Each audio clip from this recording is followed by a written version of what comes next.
नमस्कार, स्वागत है आप सभी के ज्ञान सम्मान के मंच पे। तो हाल फिलहाल अभी हम लोग जो आपका यूपी आरओ का एग्जाम है उसको ध्यान में रख के हम लोग प्रैक्टिस कर रहे थे। और देखिए यहाँ पे एक समान अध्ययन है और प्लस हिंदी है। हिंदी का डिस्कशन अभी आपका नहीं हो रहा है, अभी जो है हम लोग जीएस पेपर का डिस्कशन कर रहे हैं, जनरल स्टडीज। और इसमें जो है हम लोग का टारगेट है, जैसे पॉलिटी हो गया आपका, हिस्ट्री हो गया, ठीक है, साइंस, इकोनॉमी, ठीक है, ज्योग्राफी, इन सबको ध्यान में रख कर प्रैक्टिस कर रहे हैं। तो ये टेस्ट जो है सभी के लिए उपयोगी है, मैं क्लियर बता दूं। ठीक है, आप बिहार पीसीएस लिखने वाले हैं, अभी बीपीएससी का एग्जाम होने वाला है। ठीक है, अब वहाँ भी आपका पॉलिटी है, हिस्ट्री है, साइंस है, इकोनॉमी है, ज्योग्राफी है, सब कुछ पूछा जाता है। वैसे ही आपका यूपी पीसीएस का एग्जाम है, यूपीएससी का एग्जाम है, ठीक है, अगले साल, या कोई अन्य एग्जाम जहाँ ये सब जीएस के सब्जेक्ट पूछे जाते हैं, इस सब के लिए उपयोगी है। चूंकि प्रश्नों का फॉर्मेटिंग जो है बहुत बेहतर तरीके से किया गया है, हर एक प्रकार के प्रश्नों को इसमें सजाया गया है। जो है संस्कृति आई इसके टीम के द्वारा बहुत जो है मेहनत करके टेस्ट बनाया गया है। तो बिल्कुल जो है हम लोग को बार बार जो है संस्कृति आई इस टीम को जो है धन्यवाद देना चाहिए। इतना शानदार सा जो है टेस्ट पेपर आपको अवेलेबल कराया गया है। इसमें फेज 1 का हम लोग 5 टेस्ट जो है कंप्लीट कर चुके हैं, जाके आप लोग देख सकते हैं प्ले लिस्ट। फेज 3 का भी आपको 5 टेस्ट हम लोग कंप्लीट कर चुके हैं। ये नेक्स्ट जो बिल्कुल नया वाला है आपका फेज 4 का जो है टेस्ट नंबर फर्स्ट में हम लोग पिछला दिन जो है आपका 70 तक प्रश्न देख चुके हैं। तो आज उससे आगे निकलेंगे, प्रश्न संख्या 71 से देखेंगे। और आज से लेक्चर थोड़ा आपका अलग फॉर्मेट में है, यानी देखिए थोड़ा व्यस्तता है, बाकी लिखिए आपको कंटिन्यूटी में काम मिलता रहेगा।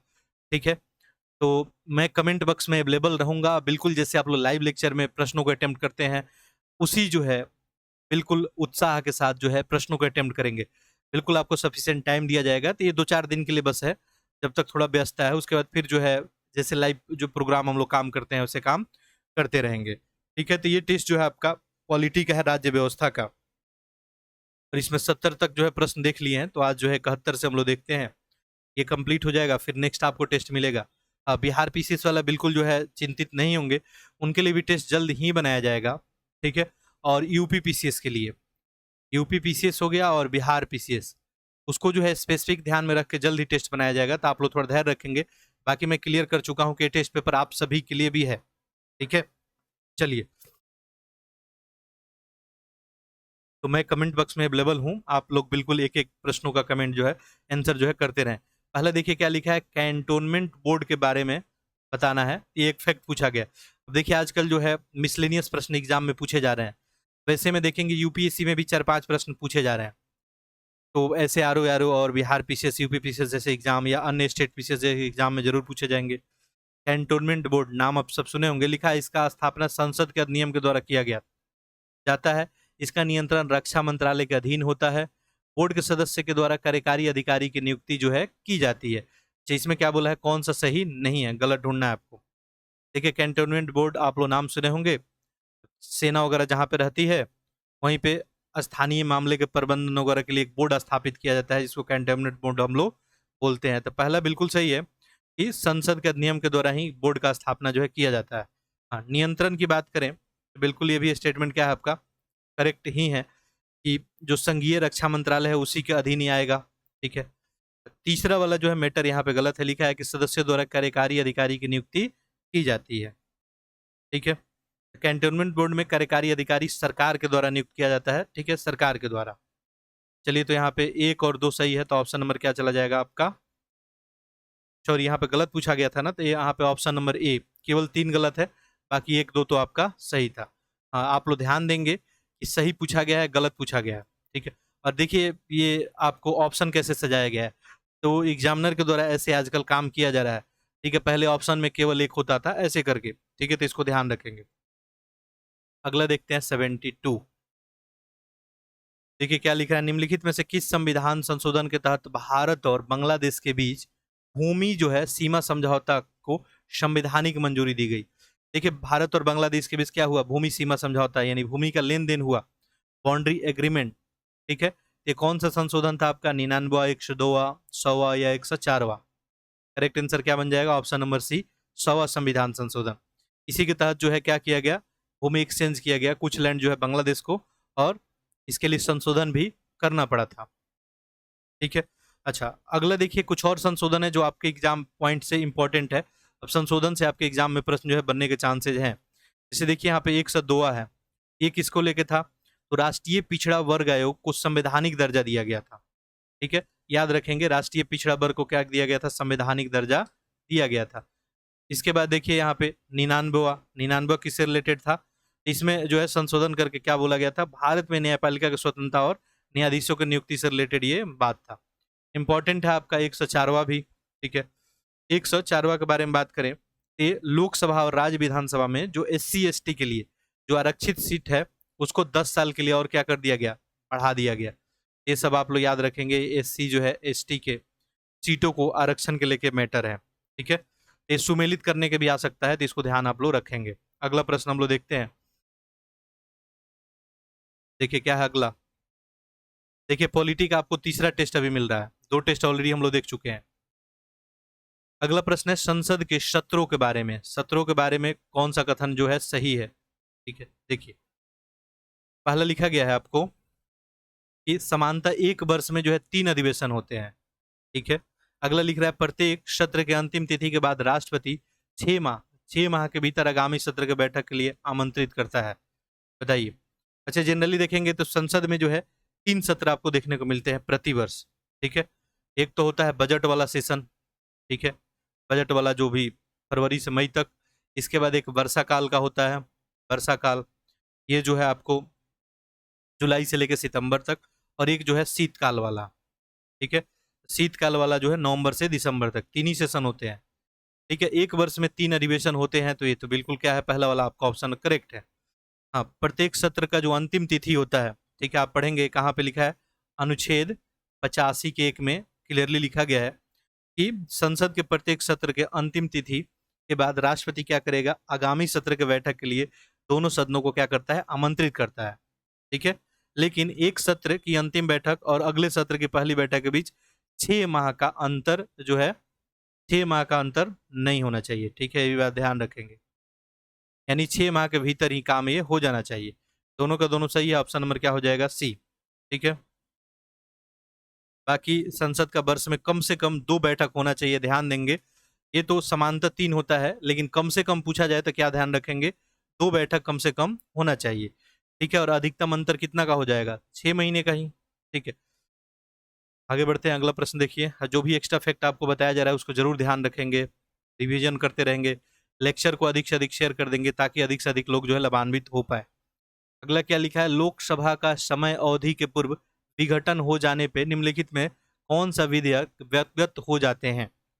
ठीक है, तो पूछा गया है कि which of following bills lapse lapse when the Lok Sabha is dissolve before its term. Term के पहले अगर डिजल्व हो जाता है तो कौन सा बिल जो है लैप्स हो जाएगा? चलिए, अच्छा प्रश्न है, आंसर करें आप लोग। देखिए पहला क्या लिख रहा है कि लोकसभा में लंबित सभी विधेयक। देखिए लोकसभा अगर समय से पहले विघटित हो जाता है तो ऐसी स्थिति में क्या होता है? विघटन के समय लोकसभा में जो भी लंबित विधेयक हो, चाहे वो सदन में पेश हुआ हो या राज्यसभा में भी भेजा गया हो, वो सब क्या हो जाता है? लैप्स हो जाएगा, लंबित हो जाएगा। बिल्कुल ऑप्शन आपका ए सही है। लोकसभा में भेजे गए किंतु राज्यसभा में लंबित विधेयक, मान लीजिए लोकसभा में भेजा गया है तभी इस मामले में भी क्या होगा? लैप्स ही हो जाएगा। अगला लिखा है राष्ट्रपति द्वारा पुनर्विचार के लिए वापस भेजे गए विधेयक। बताइए तीसरा सही है क्या? देखिए राष्ट्रपति के द्वारा जो पुनर्विचार के लिए वापस भेजा गया विधेयक होता है वो व्यक्तिगत नहीं होता है। ठीक है, नए सदन उस पर पुनर्विचार जो है नए सदन में किया जाता है, ये बात ध्यान में रखेंगे। ठीक है, ये क्या हो गया? इनकरेक्ट हो गया। ऑप्शन क्या हो जाएगा आपका? बी करेक्ट हो जाएगा। ठीक है, चलिए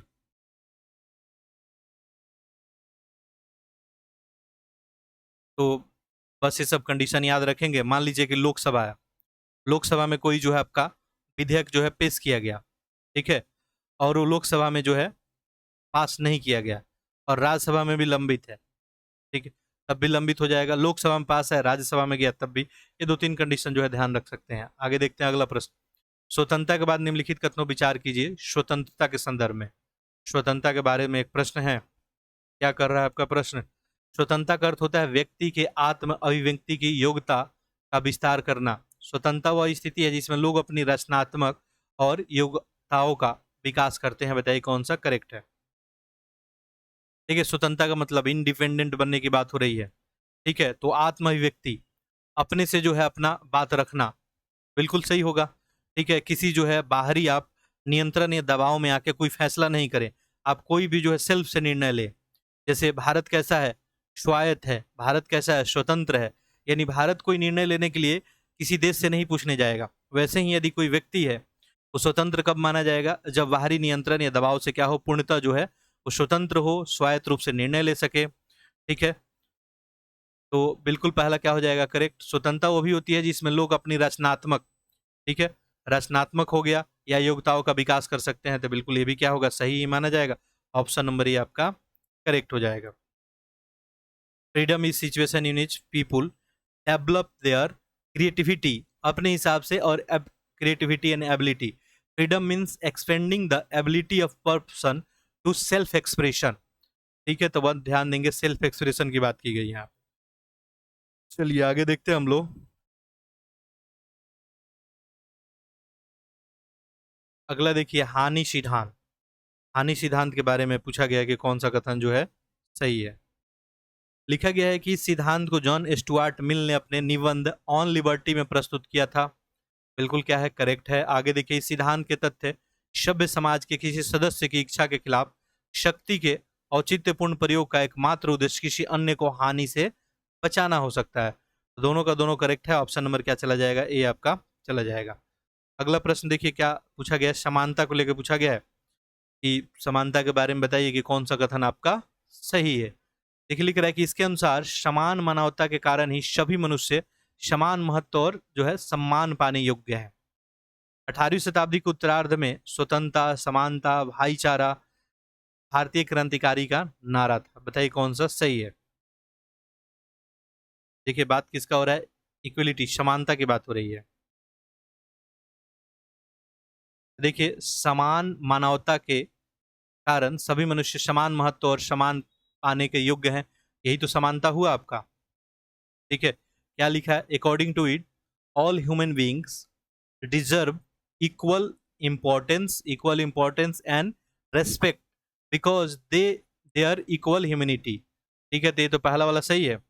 ये जो लिबर्टी, इक्वलिटी, फेटर्निटी, ये स्लोगन दिया गया था, क्या इंडियन जो है रिवोल्यूशनरी के दौरान दिया गया था 18वीं सेंचुरी में। बताइए दूसरा वाला स्टेटमेंट सही है क्या। देखिए कहाँ से, फ्रांस की क्रांति में। ठीक है, ये सब जो है फ्रांस की क्रांति में, बाद में हम लोग इसको अपनाएं। ठीक है, तो ये समानता, भाईचारा, ये सब फ्रांसीसी क्रांति का ही जो है वहीं पे ये नारा दिया गया था। ठीक है, तो क्रांति में जो भूसमंती अभिजात वर्ग था और राजशाही वर्ग के खिलाफ ही ये स्वतंत्रता, समानता, भाईचारा का नारा कहाँ दिया गया था, फ्रांस। चलिए, तो केवल यहाँ पे सही हुआ ऑप्शन नंबर ए। ठीक है, अब देखिए ऑप्शन ए कहाँ रहता था आपको, केवल एक ऑप्शन नंबर ए में, सी में रहता था। एक दो देखिए इंटरचेंज किया गया है, इसलिए आपसे टेस्ट प्रैक्टिस कराया जाता है। देखिए आप जो भी पढ़ाई पढ़ रहे हैं, जो आपके पास नोट्स है, वो सब पढ़ते रहें। टेस्ट प्रैक्टिस इसलिए किया जाता है कि एग्जामिनेशन हॉल में जाने से पहले देखिए एक टेस्ट प्रैक्टिस तो यहाँ पे कराया ही जा रहा है। एक आर का ग्रुप है आपका, टेलीग्राम ग्रुप है स्पेशल। ठीक है, तो उसमें मैं आपके एग्जाम से पहले 15 टेस्ट आपको प्रोवाइड करूंगा। 15 जो है वहां पे टेस्ट आपको प्रोवाइड किया जाएगा, और इसमें कम से कम 10 जो है फुल लेंथ का टेस्ट होगा। जो एग्जाम टाइम होगा आपका, उसी टाइम में हम प्रोवाइड करेंगे। ठीक है, आप सभी को क्या करना है, OMR पे लेकर उसको सॉल्व करना है, और फिर आपको आंसर की भी दिया जाएगा। तो एग्जाम जो टाइमिंग है आपका, चूंकि आपको पता है 3 घंटा का एग्जाम है, जो आर का एग्जाम लिखेंगे, एक साथ आप बैठ के पेपर लगाएंगे, देखेंगे क्या सही कर पा रहे हैं खुद से। देखिए मैं जो यहाँ पे काम कर रहा हूँ, खुद से भी आपको करने की जरूरत है, क्योंकि फाइनली एग्जाम में आप ही को जाना है। तो टेस्ट पेपर मैं जल्द ही दूंगा आपको। ठीक है, ग्रुप में जो है उसको प्रोवाइड किया जाएगा। चलिए, अगला जो है न्याय के संदर्भ में प्रश्न पूछा गया है कि विचार कीजिए, बताइए कौन कौन सा जो है सही है। पहला समानता हो गया, फिर न्याय हो गया। लिख रहा है, न्याय में बहुत से लोगों की सामाजिक, आर्थिक और राजनीतिक भलाई निहित रहती है। आगे क्या लिख रहा है, सरकार को जनता की भलाई की सुनिश्चितता में हर व्यक्ति को उसका वाजिब हिस्सा देना शामिल होता है। ठीक है, अब देखिए न्याय बहुत तरह का हो सकता है, सामाजिक, आर्थिक, राजनीतिक, बिल्कुल ये सारा इसमें भलाई जो है निहित हो सकता है। ठीक है, तो सामाजिक रूप से भी लोगों को न्याय मिले, आर्थिक, राजनीतिक, ये सब तो बिल्कुल सही है, इसमें कोई दिक्कत की बात नहीं है। सरकार को जनता की भलाई सुनिश्चित में हर व्यक्ति को उसका वाजिब हिस्सा बिल्कुल देना चाहिए, तभी तो न्याय होगा। तो दोनों का दोनों क्या है, सही है, ऑप्शन नंबर ए हो जाएगा। ठीक है। तो जनता की भलाई को सुनिश्चित करने के लिए हर एक व्यक्ति को उसका वाजिब हिस्सा मिलना चाहिए। अब कोई जो है पेशेंट जा रहा है डॉक्टर के पास, तो डॉक्टर को उस समय क्या सोचना चाहिए कि हम मरीज का जो है कितना बेहतर जो है भलाई कर सकें, उसके साथ जो है न्याय संगत जो है व्यवहार कर सकें। ठीक है, चलिए आगे बढ़ते हैं हम लोग। 79, न्यायपूर्ण समाज वह है जिसमें परस्पर सम्मान की बढ़ती हुई भावना और अपमान की घटती हुई भावना मिलकर एक करुणा से भरे समाज का निर्माण करे। ये कथन आखिर है किसका? देखिए स्टेटमेंट किसके द्वारा किया गया था? सुकरात है, गांधी जी, सुभाष चंद्र बोस। ये किसका है? डॉक्टर भीमराव अंबेडकर का। उन्हीं की तरफ बुलाया गया था कि न्यायपूर्ण समाज क्या है? जिसमें परस्पर सम्मान की बढ़ती हुई भावना और अपमान की घटती हुई भावना मिलकर एक करुणा से भरे समाज का निर्माण हो, और इसी को हम लोग न्यायपूर्ण समाज जो है बोलेंगे। अगला देखिए, अधिकार के बारे में पूछा गया है। बताइए कौन सा कथन सही है अधिकार को लेके। देखिए क्या लिख रहा है, यह उन बातों का द्योतक है जिन्हें लोग सम्मान और गरिमा का जीवन बसर करने के लिए महत्वपूर्ण और आवश्यक समझते हैं। बताइए पहला सही है क्या? देखिए गरिमा का जीवन बसर करने के लिए आवश्यक समझते हैं, बिल्कुल सही है पहला वाला, तो कोई दिक्कत नहीं है। देखिए आजीविका का अधिकार, सम्मानजनक जीने का अधिकार जो है बिल्कुल उसके लिए जरूरी है। ठीक है, तो समान और गरिमा जीवन बसर करने के लिए महत्वपूर्ण आवश्यक जो है समझते हैं, बिल्कुल सही है। ठीक है, अगला देखिए क्या लिख रहा है। 1978 में मेनका गांधी बनाम भारत संघ मामले में सर्वोच्च न्यायालय ने अनुच्छेद 21 में गरिमामय जीवन जीने का अधिकार को शामिल कर दिया गया था। ये भी स्टेटमेंट क्या है? बिल्कुल ही करेक्ट है। ठीक है, इसका चर्चा बार बार हम लोग किए हैं। सर्वोच्च न्यायालय के द्वारा क्या बोला गया था कि 21 में जो है डिफाइन करते हुए बताया गया कि शारीरिक अस्तित्व में नहीं बल्कि इसका मतलब सम्मानपूर्ण जीवन जो है जीने का अधिकार है, गरिमापूर्ण जीवन जो है जीने का बात जो है कहा गया था। यानी कोई भी व्यक्ति अपनी स्वतंत्रता से वंचित करने के लिए केवल विधिक जो है प्रक्रिया का पालन उनको किया जाना चाहिए। ठीक है, आगे देखिए, नागरिकता के बारे में अगला प्रश्न है। ठीक है, बताएंगे कितना सही है। लिख रहा है कि ये सिर्फ राज सत्ता और उसके सदस्यों के बीच संबंधों का निरूपण नहीं बल्कि उससे अधिक है। नागरिकता, इसमें नागरिक को एक दूसरे के प्रति, समाज के प्रति जो है निश्चित दायित्व भी शामिल होता है। बताइए कौन सही है? राज सत्ता और उसके सदस्य के बीच संबंधों का निरूपण नहीं बल्कि उससे अधिक है, बिल्कुल करेक्ट ही है। ठीक है, बताएं आंसर इसका क्या बनेगा। देखिए दूसरा भी सही है कि नागरिक के एक दूसरे के प्रति क्या होना चाहिए? समाज के प्रति निश्चित दायित्व भी होना चाहिए। ठीक है, तो ऑप्शन क्या बन जाएगा? ए ही बन जाएगा। ठीक है, आगे देखिए, अगला जो है ये आपका अनुच्छेद है और ये पूछा गया इसमें कौन सा सुमेलित है। ऑप्शन शायद नेक्स्ट पेज पे आपको दिखेगा, ऑप्शन ये रहा। ठीक है, चलिए देखते हैं हम लोग। और ये सब आर्टिकल वगैरह तो देखिए किसी एग्जाम में पूछ दिया जाता है। ठीक है, आर्टिकल 3, आर्टिकल 3 में आखिर लिखा क्या गया है? तो अनुच्छेद 3 में दिया गया है नागरिकों का अधिकार बना रहना वर्तमान राज्य है। तो यहाँ पे क्या बन जाएगा? नागरिकों का अधिकार बना रहना, यही बन जाएगा आपका। ये तो आर्टिकल 10 में है। ठीक है, आर्टिकल 3 में देखेंगे तो इसमें है वर्तमान राज्य, क्षेत्र, सीमा और नामों में परिवर्तन है। ठीक है, तो यहाँ पे ए का 2 और बी का तो 1 हो गया। अब ऑप्शन में देखेंगे तो कुछ ऐसा ऑप्शन दिखेगा। देखिए 2 1 यहाँ पे दिख रहा है, नहीं 2 1 4 3 ही बनेगा। तो बाकी देख लेते हैं हम लोग। अनुच्छेद जो है 13 में क्या है? आपको मूल अधिकारों से असंगत या उनका अल्पीकरण करने वाली विधियां हैं, व्यापार और विकास, संयुक्त राष्ट्र सम्मेलन। और लास्ट में बचा आपका जो है 25 में क्या है आपका? वही धर्म के अबाध रूप से मानने और प्रचार करने का स्वतंत्रता दिया गया है। ठीक है, आर्टिकल जो है 12 से लेके 35 तक क्या है आपका? जो है मूल अधिकार है। ठीक है, फिर 36 से लेके 51 देखेंगे नीति निषेधक तत्व है। 1 से लेके 5 तक देखेंगे जो है संघ राज्य के बारे में जो है बताया गया है। 5 से लेके 11 तक देखेंगे नागरिकता का प्रावधान है। ऐसे भी कुछ अनुमान आप लोग लगा सकते थे कि 5 से 11 तक कौन है? नागरिकता है। ठीक है, देखिए ये 10 है तो 10 क्या है? नागरिकता से ही रिलेटेड है। ये मोटा मोटा आपको फैक्ट पता होता तो ऐसे भी आप लोग कर लेते। ठीक है, 3 जो है अभी मैं बताया तो वर्तमान वो जो है राज्य क्षेत्र के बारे में ही बताया गया। आर्टिकल 1 में पढ़ेंगे भारत राज्यों का है, क्या है? एक संघ है। ठीक है, ये सब आप मोटा मोटा डाटा ध्यान रखेंगे ना तो कभी कभी एलिमिनेशन वगैरह करके भी काम चल जाता है। ठीक है, ये सब ध्यान रखेंगे। 25 तो सबको पता है। कि धर्म को अबाध रूप से मानना, प्रचार करने की स्वतंत्रता दी गई है, आप जिस धर्म को चाहे माने उसका प्रचार करें। ठीक है, क्लियर है। चलिए आगे बढ़ते हैं हम लोग। प्रश्न संख्या जो है ये तो ऑप्शन सी ही बन जाएगा,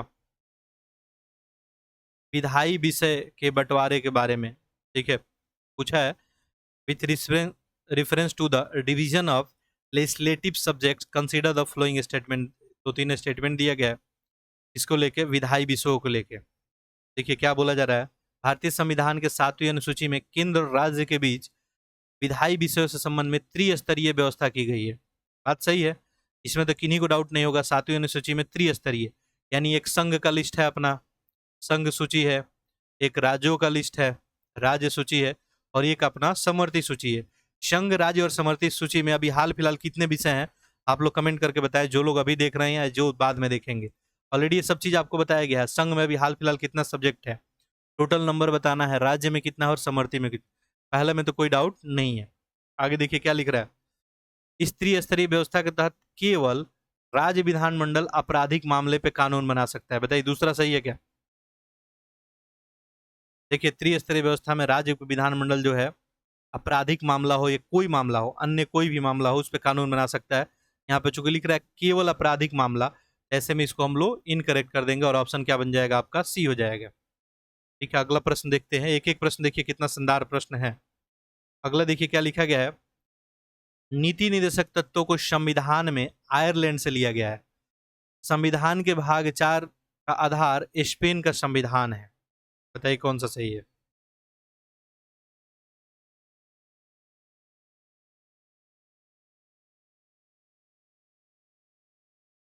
देखिए हम लोग जो है 84 नंबर प्रश्न पे आ गए हैं। देखिए पहला वाला कथन में तो किन्हीं को डाउट नहीं होगा कि संविधान जो है नीति निश्चित तो आयरलैंड से ही अपनाया गया है, कोई डाउट नहीं है। ठीक है, दूसरा देखिए क्या लिख रहा है, भाग जो है 4 संविधान का आधार स्पेन का संविधान है। ये भी क्या है, करेक्ट है, लेकिन देखिए इससे एक्सप्लेनेशन कहाँ से हो रहा है, तो ऑप्शन कहाँ जाएंगे हम लोग, डी की ओर। ये यार सही है, लेकिन आर का व्याख्या नहीं कर रहा है। ठीक है, चलिए आगे बढ़ते हैं हम लोग। प्रश्न संख्या जो है 85। देखिए पूछा है कि निम्नलिखित में से जो है कब संविधान सभा की अंतिम बैठक हुई थी, अंतिम। ठीक है, बताएं आप लोग। देखिए लिखा है 24 जनवरी है, 24 जनवरी 1950, 26। देखिए अंतिम बैठक कब था आपका, तो 24 जनवरी 1950 को। ठीक है, आपको बताइए कि संविधान सभा का पहला बैठक कब किया गया था, 9 दिसंबर 9 दिसंबर 1946 को ये पहला बैठक था। ठीक है, इसमें मात्र 211 सदस्य जो है पार्टिसिपेट किए थे, क्योंकि काफी लोग नाराज थे, जैसे देखेंगे देसी रियासत के लोग हो गए। ठीक है, अब पहला जो बैठक था इसमें अध्यक्षता किनको दिया गया था, तो सचिदानंद सिन्हा को अस्थायी अध्यक्ष। इसके बाद देखेंगे 11 को फिर जो है देखेंगे अस्थायी अध्यक्ष जो है राजेंद्र प्रसाद बन जाते हैं। 13 को जो है उद्देश्य प्रस्ताव जवाहरलाल नेहरू लेके आते हैं।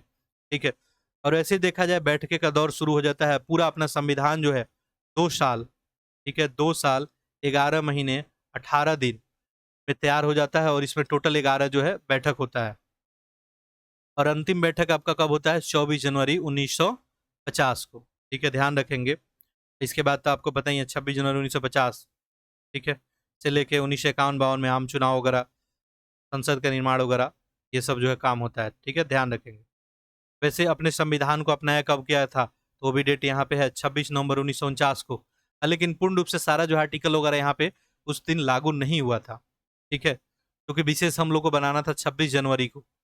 ठीक है, तो ये बाकी तैयार तो हो गया था इसी समय, इसलिए जो है लागू कर दिया गया था। जो भी देखिए एक्स्ट्रा फैक्ट आपको बताया जा रहा है ना, इस सबको ध्यान में रखेंगे, एग्जाम में आपके काम आएगा। ठीक है, अगला देखिए 86।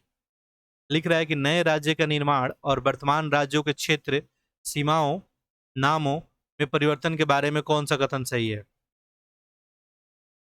लिखा है इससे संबंधित विधेयक राष्ट्रपति की सिफारिश के बिना पूरा स्थापित नहीं किया जाएगा। राज्य जो मत व्यक्त करता है उसे स्वीकार करना संसद के लिए अनिवार्य नहीं है। ठीक है, बताइए, अच्छा प्रश्न है ये। देखिए संविधान शुरुआत में आप लोग पढ़ेंगे, अनुच्छेद 1, 2, 3, 4, 5 ये सब राज्य के बारे में ही बताया गया है, राज्य का डिफिनीशन वगैरह सब कुछ है।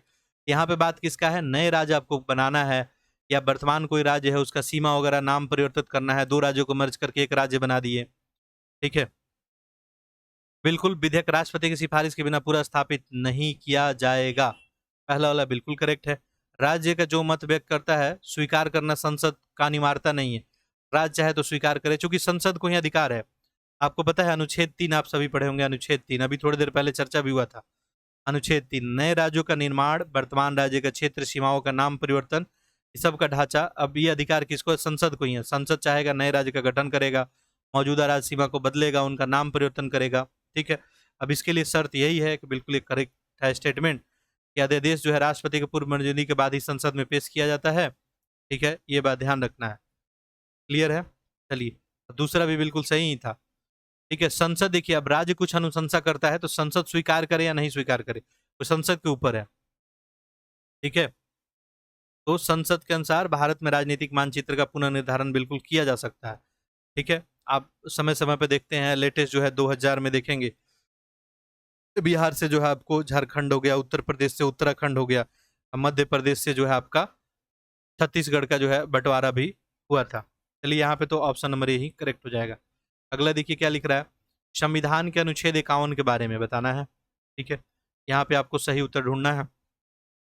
देखिए क्या लिख रहा है, अंतर्राष्ट्रीय शांति और सुरक्षा को बढ़ावा देना पहला है। अंतर्राष्ट्रीय विवादों के मध्यस्थता द्वारा निपटारे के लिए प्रोत्साहन देना, कौन सा सही है? देखिए 51 बिल्कुल आप लोग पढ़ेंगे, उसमें अंतर्राष्ट्रीय शांति सुरक्षा या वृद्धि की बात जो है की गई है। बिल्कुल अंतर्राष्ट्रीय शांति और सुरक्षा को बढ़ावा देना, विवादों को मध्यस्थता द्वारा निपटानों का प्रोत्साहन, दोनों का दोनों करेक्ट हो जाएगा। ऑप्शन नंबर ए ही आपका सही हो जाएगा। अगला देखिए 88, राज्यसभा का विशिष्ट क्षेत्राधिकार के बारे में, इसके बारे में है ये, एक्सक्लूसिव जो है जुरिडिक्शन ऑफ राज्य जो है सभा कंसीडर द फ्लोइंग, कुछ दो तीन स्टेटमेंट है। तो राज्यसभा का जो विशेष क्षेत्राधिकार है, विशिष्ट जहां भी वर्ड आ जाए तो समझिए कि वो अधिकार उन्हीं को प्राप्त है। ठीक है, कौन कौन सा हो जाएगा? देखिए, नए राज्य का निर्माण करना, क्या ये राज्यसभा का विशेष क्षेत्राधिकार है? यानी लोकसभा का पार्टिसिपेशन इसमें नहीं होता। अभी थोड़ी देर पहले हम लोग बात किए, जो नए राज्यों का निर्माण वगैरह संबंधित जो है गतिविधि कौन करता है? लोकसभा ही करता है, संसद का लोकसभा। युद्ध की घोषणा करना, ठीक है, देखिए, तो लोकसभा राज्यसभा सब में पारित होता है। ये पहला ऑप्शन इसलिए हम लोग गलत कर रहे हैं क्योंकि लिख रहा है कि केवल इसी का विशेष क्षेत्राधिकार है, नहीं। ठीक है, युद्ध की घोषणा करना। दूसरा बताइए सही है क्या? ये भी सही नहीं है। अगला लिखा है राज्य सूची के किसी विषय पर संसद को कानून बनाने का प्रतीत करना, बिल्कुल सही हो जाएगा। और देखिए नेक्स्ट है अखिल भारतीय सेवा का सृजन, ये भी क्या है? राज्यसभा का ही स्पेशल, ठीक है, विशेष क्षेत्राधिकार है। तो ऑप्शन क्या बन जाएगा आपका? 3 और 4 हो जाएगा। ठीक है, बाकी देखिए नए राज्य का निर्माण अभी थोड़ी देर पहले हम लोग पढ़े, किसका? संसद। अब संसद में तो आपको कौन कौन आ जाता है? लोकसभा, राज्यसभा और राष्ट्रपति सब आते हैं। ठीक है, तो केवल विशेष क्षेत्राधिकार तो राज्यसभा का नहीं होगा, इसलिए हम लोग इसको गलत किए थे। क्लियर है?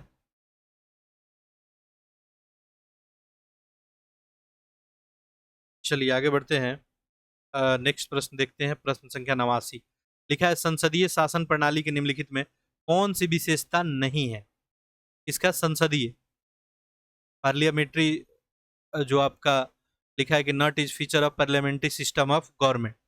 ठीक है, तो देखिए बताइए कौन इसमें होगा संसदीय व्यवस्था में? देखिए शक्तियों का तो सम्मिश्रण यहाँ पे होता ही है, राजनीतिक एकरूपता, दोहरी सदस्यता भी है, निचले सदन का विघटन ना होना। देखिए निचला सदन तो विघटित होता है। आप हमारे यहाँ संसदीय जो है आपको पता है प्रणाली है, निचला सदन कौन है? लोकसभा है। उच्च सदन कौन है? राज्यसभा है। राज्यसभा का कभी विघटन नहीं होता है। लोकसभा तो हर एक जो है 5 साल में विघटित होते रहती है, कभी कभी तो इससे पहले भी। तो ऑप्शन क्या हो जाएगा आपका? डी करेक्ट हो जाएगा। याद रखेंगे संसदीय व्यवस्था में होता क्या है, तो दोहरी जो है कार्यकारिणी होती है, बहुमत दल का ही शासन होता है, जिनके पास मेजोरिटी होती है। ठीक है, राजनीतिक एकरूपता देखने को आपको मिलता है।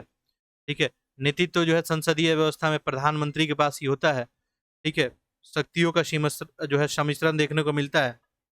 निचले जो है सदन का विघटन जो है नहीं होना, राष्ट्रपति व्यवस्था का विशेषता है। ठीक है, तो ये राष्ट्रपति वाला जो व्यवस्था है संसदीय व्यवस्था को छोड़ के, उसका ये जो है आपको विशेषता हो जाएगा, याद रखेंगे। अगला देखिए निम्नलिखित में कौन संविधान सभा के सलाहकार थे? ठीक है, इसके सलाहकार कौन थे ये बताना है। ठीक है, आसान सा प्रश्न है। BN राव हैं, भीमराव अंबेडकर हैं, पट्टाभी सीतारमैया, आल्लादी कृष्ण स्वामी। करेक्ट क्या हो जाएगा? Option number A. BN Rao के सजेशन से देखेंगे तो भीमराव अंबेडकर को संविधान सभा में शामिल भी किया गया था। शुरुआत में तो सदस्य भी नहीं थे, ठीक है। तो चलिए, सारे लोग करेक्ट किए होंगे, आगे बढ़ते हैं हम लोग। बाकी फरवरी 1948 में जो प्रारंभिक मसौदा तैयार किया गया था, BN राव के द्वारा ही सजेशन दिया गया था, ठीक है। आगे बढ़ते हैं हम लोग। रेमल चक्रवर्ती तूफान, ठीक है। देखिए यहाँ पे करंट अफेयर भी इस टेस्ट पेपर में, कुछ बजट के भी प्रश्न है अच्छे अच्छे, ठीक है। तो सब आपके काम का है। करंट अफेयर का तो देखिए कोई रेंज ही नहीं है, दायरा नहीं है कि आपको बोला जाए यहाँ से आप करंट पढ़ लें या बिल्कुल फिक्स यहाँ से आएगा। तो जो भी चर्चित घटनाएं हैं करंट अफेयर बिल्कुल आपको जानना चाहिए, ठीक है। तो करंट में यदि 70 से 75% आप क्वेश्चन जो है सही करके आते हैं तो अच्छा जो उपलब्धि आपका माना जाएगा, नहीं बेहतर आप पढ़ के आए। खैर, रेमल जो चक्रवाती तूफान के बारे में देखिए क्या लिखा है। 20 मई 2024 को अरब सागर के निम्न दाब के क्षेत्र में उत्पन्न हुआ था। बताइए सही है क्या? देखिए 22 मई 2024 को ही बंगाल के खाड़ी में उत्पन्न हुआ था। मान लीजिए डेट नहीं भी याद रहता तो ये इतना तो याद रहता कि बंगाल के खाड़ी का था रेमल, वैसे क्या करते इसको गलत कर देते हैं, ठीक है। बाकी इसका इफेक्ट भी रहा था, बांग्लादेश के तट पे लैंडफॉल वगैरह देखने को मिला था और काफी ये गंभीर था, ठीक है, काफी नुकसान पहुंचाया था, ठीक है। अगला लिख रहा है ये नाम ओमान के द्वारा दिया गया था। ओमान, बिल्कुल। रेमल जो है अरबी भाषा का ही शब्द है, इसका मीनिंग होता है बालू, ठीक है। ओमान के द्वारा ही दिया गया था, दूसरा सही है, ऑप्शन नंबर आपका डी। अगला देखते हैं, कुछ करंट अफेयर है। निम्नलिखित में किस राज्य में बीमारी के उपचार में आयुष का सर्वाधिक प्रयोग जो है किया जाता है? देखिए सिक्किम है, अरुणाचल है, गुजरात है, हिमाचल। यहाँ पे करेक्ट ऑप्शन क्या हो जाएगा आपका? हिमाचल प्रदेश, ठीक है। 13 जून 2024 का ही बात है। राष्ट्रीय जो नमूना सर्वेक्षण NSS, इसी का जो है 69वां दौर के हिस्सा के रूप में जुलाई 2022 से 23 तक जो है डाटा वगैरह जारी किया गया और उसमें बताया गया आपको, ठीक है, कि अरुणाचल प्रदेश का डाटा जो था 77%, ठीक है।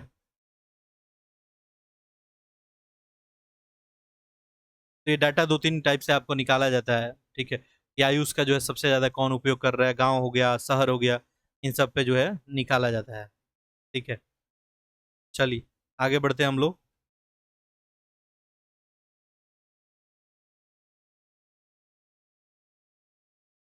अगला देखिए प्रश्न क्या बोल रहा है। उद्योग है और जीवीय वृद्धि दर है, ठीक है। और इसमें क्या पूछा गया है कि कितना जो है सही सुमेलित है आपका। अब ये देखिए थोड़ा डाटा वाला प्रश्न हो गया, ठीक है। जीवीए का वृद्धि दर, पहला तो कृषि सेक्टर है, विनिर्माण है, खनन उत्खनन है और सेवा क्षेत्र है। बताएं। देखेंगे 2023-24 में जो है वास्तविक जीडीपी में वृद्धि जो है कितना देखने को मिला था, तो ये अनुमान लगाया गया 8.2 का, ठीक है। 22-23 में आपका 7 का अनुमान जो है लगाया गया था, ठीक है। हाँ लेकिन ध्यान देंगे यहाँ पे जीवीए की बात की जा रही है, 22-23 में देखेंगे तो 6 जो है 7 था, ठीक है। एक तो जीडीपी आपको बताया, अब एक देखिए जो एक्स्ट्रा डाटा आपको बताया जा रहा है ना, इसको ध्यान रखेंगे, ठीक है। अगर वास्तविक जीवीए की बात की जाए, वास्तविक जीवीए की, तो 2022-23 में बात कर लेते हैं, ये जो है आपको 6.7% रहा था, ठीक है। और बात करेंगे अगर 23-24 का, ये पहले से बढ़ के कितना हो गया, 7.2%, ठीक है। और ये जो वृद्धि आपको देखने को मिली, ये जनरली देखने को मिली है क्योंकि विनिर्माण क्षेत्र भी हो गया आपका, ठीक है, उसमें पहले से थोड़ा वृद्धि देखने को मिला है। और ओवरऑल जो है देखा जाए तो खनन उत्खनन में भी वृद्धि है, वैसे यहाँ पे देखने को मिला है। देखिए तो कृषि क्षेत्र में 1.4 है, विनिर्माण में 9.9, खनन उत्खनन में 7, सेवा क्षेत्र में सब ही सही सुमेलित था। ऑप्शन नंबर आपका डी बन जाएगा, ठीक है। कृषि क्षेत्र में याद रखेंगे कितना, 1.4, ठीक है। सेवा क्षेत्र में जो है 7.6 ही है, ठीक है। तो ये सब आप लोग ध्यान रखेंगे। चलिए अब ऐसा भी प्रश्न बनाया जाए कि कौन से सेक्टर के कारण ये जो है जीवीए में वृद्धि हुआ है, ठीक है। तो आप लोग ध्यान रखेंगे इसमें विनिर्माण खनन उत्खनन का योगदान जो है रहा है। आगे देखिए अगला प्रश्न क्या बोल रहा है। पारिवारिक उपभोग व्यय सर्वेक्षण 22-23 के अनुसार निम्नलिखित कथनों पर विचार कीजिए, बताइए कौन सा करेक्ट है। पारिवारिक उपभोग व्यय संरक्षण, अच्छा टेलीग्राम लिंक है डिस्क्रिप्शन बॉक्स में, ठीक है। तो उसको आप लोग ज्वाइन करेंगे जो लोग पीडीएफ वगैरह के लिए, वहीं पे आपको पीडीएफ प्रोवाइड किया जाता है। तो अभी जो लेटेस्ट वाला सेकंड फेज है उसका 3-4 पीडीएफ आपको दे दिया गया है, 5 टेस्ट वहाँ पे हुआ ही है, तो धीरे धीरे सारा पीडीएफ आपको मिल जाया करेगा, तो वहाँ से आप लोग पीडीएफ जो है डाउनलोड करके एक्सप्लेनेशन वगैरह जो भी आप पढ़ना चाहते हैं पढ़ सकते हैं। ठीक है, चलिए यहाँ पे 94 का आंसर बताया क्या होगा, पारिवारिक उपभोग व्यय संरक्षण। ठीक है, with reference to household consumption expenditure survey 22-23।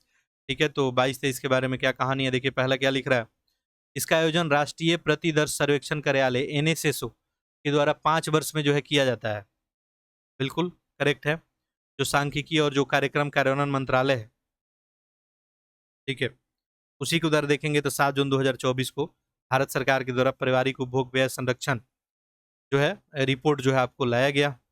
ठीक है, और ये बिल्कुल जो है एनएसएसओ के द्वारा ही 5 वर्ष में जारी किया जाता है। पहला वाला स्टेटमेंट जो है करेक्ट है। आंकड़ा के लिए गणना वर्ष ले रहा है 11-12 का रेफरेंस ईयर रखा गया है, ये भी क्या है बिल्कुल ही सही ही है, तो दूसरा भी सही है, ऑप्शन नंबर ए। ठीक है, अब देखिए इसके द्वारा क्या रिपोर्ट आपको बताया गया था, 22-23 के अनुसार अनुमानित औसत जो है मासिक प्रति व्यक्ति उपभोग व्यय बताया गया था ग्रामीण भारत में कितना, तो ग्रामीण भारत में बताया गया था 3,773 रुपया। वहीं पे शहरों में क्या बताया गया था, 6,459 रुपया। ठीक है, अब 2011-12 से तुलना करेंगे तो गांव में भी देखेंगे तो काफी वृद्धि हुई है, लगभग 164% की, और शहरों में 146% को।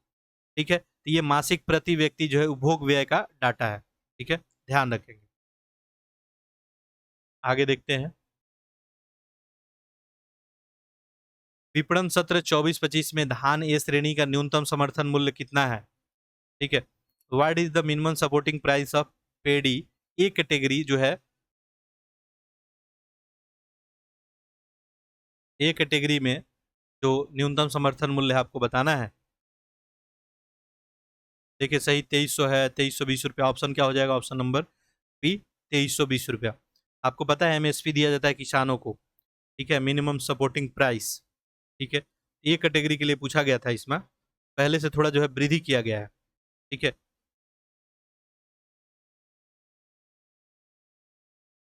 तो ए कैटेगरी में आपको देखे तो 2320 रुपया प्रति क्विंटल, ये ध्यान रखेंगे आप लोग। ठीक है, इसमें शायद जो है लगभग 117 रुपये के आसपास पहले से बढ़ाया गया है। ठीक है, आगे देखिए क्या लिख रहा है, जून 2024 में वाणिज्य और उद्योग मंत्रालय द्वारा जारी आंकड़े के अनुसार भारत का शीर्ष निर्यात जो है किस में रहा है। ठीक है, किस देश से ज्यादा जो है निर्यात किया है भारत,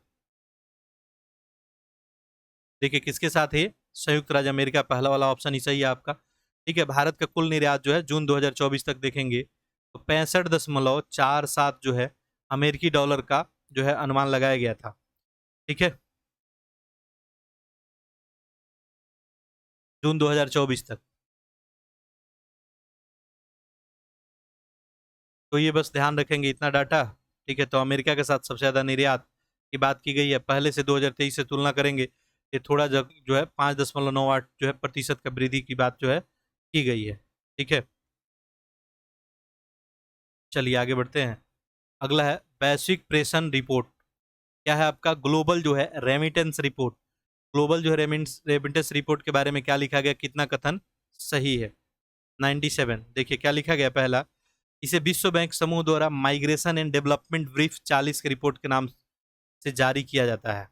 ठीक है, वैश्विक प्रेषण। ठीक है, माइग्रेशन यानी माइग्रेट जो लोग होते हैं, ठीक है, उन्हीं के लिए तो बिल्कुल विश्व बैंक समूह के द्वारा माइग्रेशन डेवलपमेंट ब्रीफ, ठीक है, 14 के नाम से ही रिपोर्ट जारी किया जाता है। और लिख रहा है कि मैक्सिको, चीन, फिलीपींस और पाकिस्तान शीर्ष प्राप्तकर्ता देश है। बताइए, ये प्रेषण रिपोर्ट, ठीक है, विश्व प्रेषण है।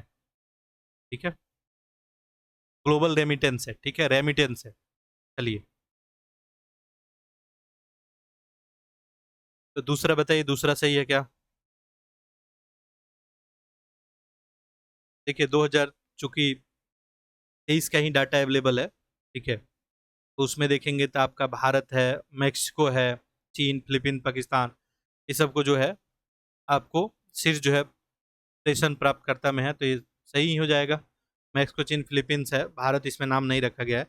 ठीक है, तो याद रखेंगे टॉप 5 में सबसे पहले कौन आ जाएगा, इंडिया, भारत, देन मैक्सिको, उसके बाद चीन, फिलीपीन और पाकिस्तान। ठीक है, ये टॉप 5 का लिस्ट भी ध्यान में रखेंगे। अगला देखिए, निम्नलिखित में से किसने पुष्पक जो है पुनर्प्रयोज्य परीक्षण यान निर्मित किया है? डीआरडीओ है, इसरो, तो देखिए इसरो के द्वारा ही, ठीक है, पुनर्प्रयोज्य परीक्षण यान जो है इसरो के द्वारा बनाया गया, ठीक है, ध्यान रखेंगे इसको। तीसरा और अंतिम जो है इसका परीक्षण वगैरह भी किया गया, ठीक है, और इसका लैंडिंग वगैरह संपन्न भी हुआ। चलिए आगे बढ़ते हैं अगले प्रश्न की ओर। अगला है न्यू जो है शेपर्ड 25 मिशन के बारे में बताना है, इसमें सही ढूंढना है आपको। देखिए लिख रहा है कि ये एक उपकक्षीय अंतरिक्ष उड़ान मिशन है, ठीक, कैसा उपकक्षीय है। दूसरा ये पूर्णतः पुनः प्रयोज्य उपकक्षीय रॉकेट है, ठीक है। तो न्यू शेपर्ड के बारे में पूछा गया है। पहला है it was the sub orbital space flight mission.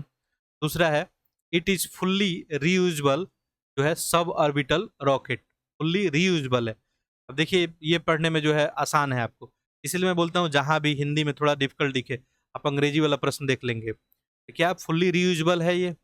ठीक है, बिल्कुल, ठीक है। तो दोनों का दोनों यहाँ पुनः जो है प्रयोज्य लिखा है रीयूजेबल को, ठीक है। हिंदी जो है थोड़ा टफ हो गया है, तो बिल्कुल दोनों यहाँ पे सही है। न्यू शेपर्ड मिशन के बारे में ध्यान रखेंगे।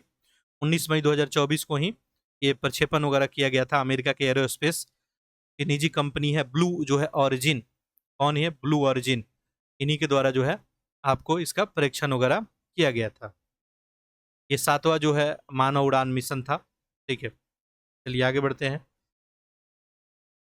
99 हो गया, 100। देखिए लिख रहा है फ्रंटियर सुपर कंप्यूटर के बारे में बताइए, ठीक है। ये कंप्यूटर नहीं, सुपर कंप्यूटर की चर्चा हो रही है। विश्व का दूरतम सुपर कंप्यूटर घोषित किया गया, दूरतम यानी तेज की बात की जा रही है, ठीक है। देखिए क्या लिख रहा है, it has been declared as the world fastest supercomputer. क्या ये सबसे फास्टेस्ट है? ठीक है, फ्रंटियर। अच्छा आगे लिख रहा है it has maximum processing speed, ठीक है। इसका मैक्सिमम प्रोसेसिंग स्पीड भी यहाँ पे दिया गया है, बताइए कितना करेक्ट है। देखिए पहला तो बिल्कुल करेक्ट है यहाँ पे, ये विश्व का सबसे फास्टेस्ट ही है फ्रंटियर, ठीक है, अमेरिका के द्वारा बनाया गया है। और स्पीड देखेंगे, इसका गति देखेंगे तो ये 1206 है, 1206 पेटा फ्लक्स में इसका गति है। तो ये दूसरा वाला तो क्या हो गया, गलत हो गया। बाकी याद रखेंगे कहाँ का है, ये अमेरिका का है, ठीक है, सबसे तेज जो है सुपर कंप्यूटर, ठीक है। इसके अलावा अमेरिका का ही एक और है, ठीक है, एक आध नाम और ध्यान रखेंगे। अमेरिका का ही आपको अरोरा है, ठीक है, वो जो है 1012 जो है उसका स्पीड है। उसके बाद अमेरिका का ही ईगल है आपको, ईगल। उसके बाद जापान का है फुगाकू, ठीक है, फुगाकू है जापान का, ठीक है। लूमी है फिनलैंड का, ठीक है। ये सब जो है ध्यान रखेंगे। अब बात आता है कि भारत का कोई इसमें कंप्यूटर है क्या सुपर कंप्यूटर के लिस्ट में?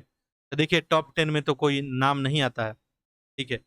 लेकिन 500 की सूची में जाएंगे तो वहाँ पे सीडेक पुणे में स्थापित है एरावत, ठीक है। कौन सा है? एरावत, इसका नाम आप लोग ध्यान रख सकते हैं,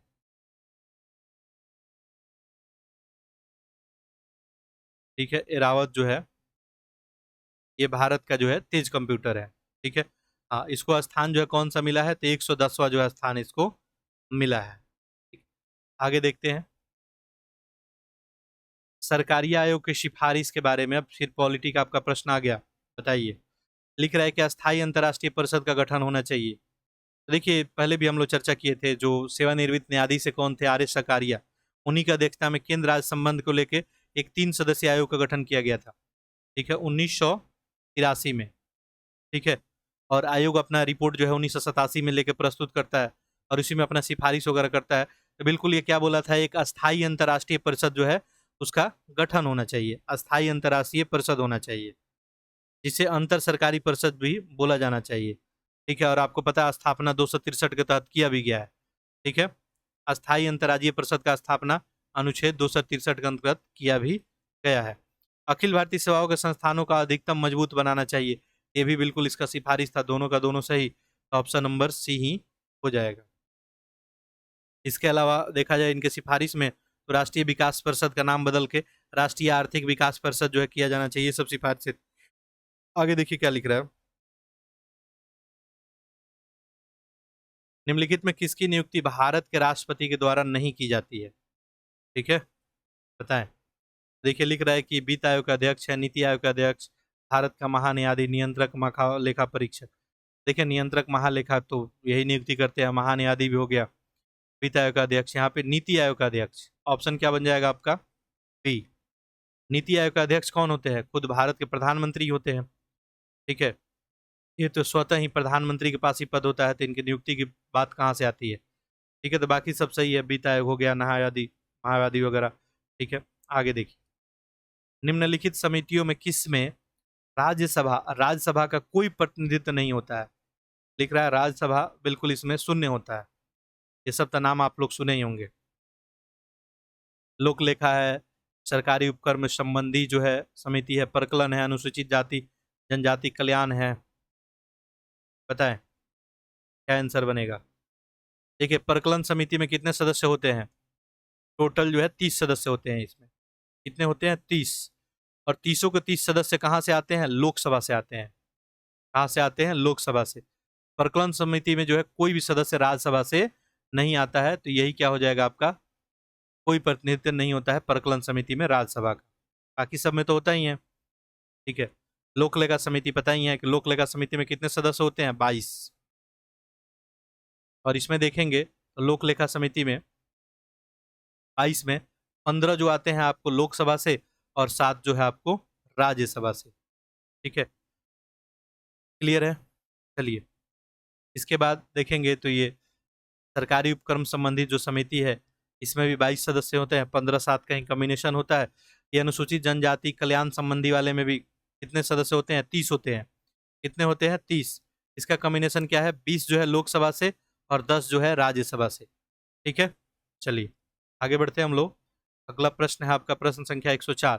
निम्नलिखित अनुच्छेदों में किसमें यह अपेक्षा की गई है कि भारत का प्रधानमंत्री मंत्रिपरिषद का निर्णय को राष्ट्रपति के समक्ष प्रस्तुत करेगा? बताइए कौन सा करेक्ट आंसर हो जाएगा? राष्ट्रपति के समक्ष प्रस्तुत करेगा। ये कौन सा आर्टिकल आपका? 78 ही है। ये सब आर्टिकल आप लोग को याद होना चाहिए। 78 में क्या बोला गया है कि भारत का प्रधानमंत्री मंत्रिपरिषद के निर्णय को राष्ट्रपति के समक्ष क्या करेगा? प्रस्तुत करेगा। देखिए अनुच्छेद 74 भी है। 74 क्या कहानी बोलता है कि राष्ट्रपति को सहायता और सलाह देने के लिए क्या होगा? एक मंत्रिपरिषद होगा। ध्यान रखेंगे इसको भी, ये इंपॉर्टेंट है। अब 75 के बारे में सभी को पता होगा। ठीक है, ये भी जो आर्टिकल आपका इंपॉर्टेंट है। प्रधानमंत्री की नियुक्ति कौन करता है? राष्ट्रपति। और अन्य मंत्री की नियुक्ति कौन करता है? राष्ट्रपति, लेकिन प्रधानमंत्री के सलाह से। ठीक है, इसके बाद देखिए अनुच्छेद जो है 81 है। इसमें लोकसभा के अधिकतम जो है, लोकसभा की अधिकतम संख्या क्या बताई गई है? 550। ठीक है, और इसमें भी 530 जो है राज्य का, अब 20 जो है आपको केंद्र शासित प्रदेश का। ये कहानी है इसमें। ठीक है, तो 500 जो है 50 होना चाहिए अधिकतम। बाकी आपको पता है अभी 545 है। आगे देखिए 105 लिखा है कि संघीय मंत्रिपरिषद के सदस्यों के बारे में बताइए। एक एक प्रश्न का आप लोग आंसर करते रहे। देखिए अभी बस 2-3 दिन के लिए लाइव नहीं आ पाएंगे हम, ठीक है, व्यस्तता होने की वजह से, लेकिन आपका लेक्चर जो है मिलता रहेगा। इस टाइम में, जिस टाइम में आपको लेक्चर दिया जाता है उस टाइम में मैं अवेलेबल नहीं हूँ, कुछ कारणवश। ठीक है, लेकिन मैं लेक्चर आपको थोड़ा पहले रिकॉर्ड कर रहा हूँ उसी डे।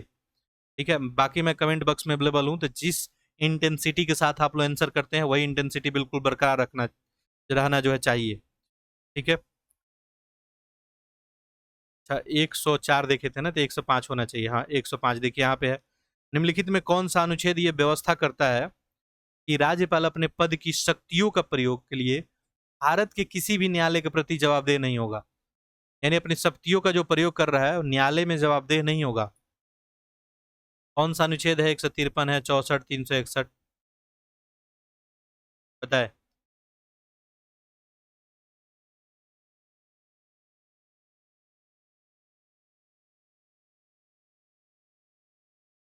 देखिए कौन सा आर्टिकल है? आर्टिकल 361 ही है। 361 में आपको क्या बताया गया है कि राष्ट्रपति या राज्य का जो राज्यपाल होगा वो अपने शक्तियों का प्रयोग और कर्तव्यों का पालन करते हुए उसके द्वारा जो है किया गया किसी कार्य को किसी भी न्यायालय के प्रति उत्तरदायी नहीं होगा। कहाँ पे है? आर्टिकल 361 में, चाहे राष्ट्रपति हो या राज्यपाल हो। इस बात का आप लोग ध्यान रखेंगे।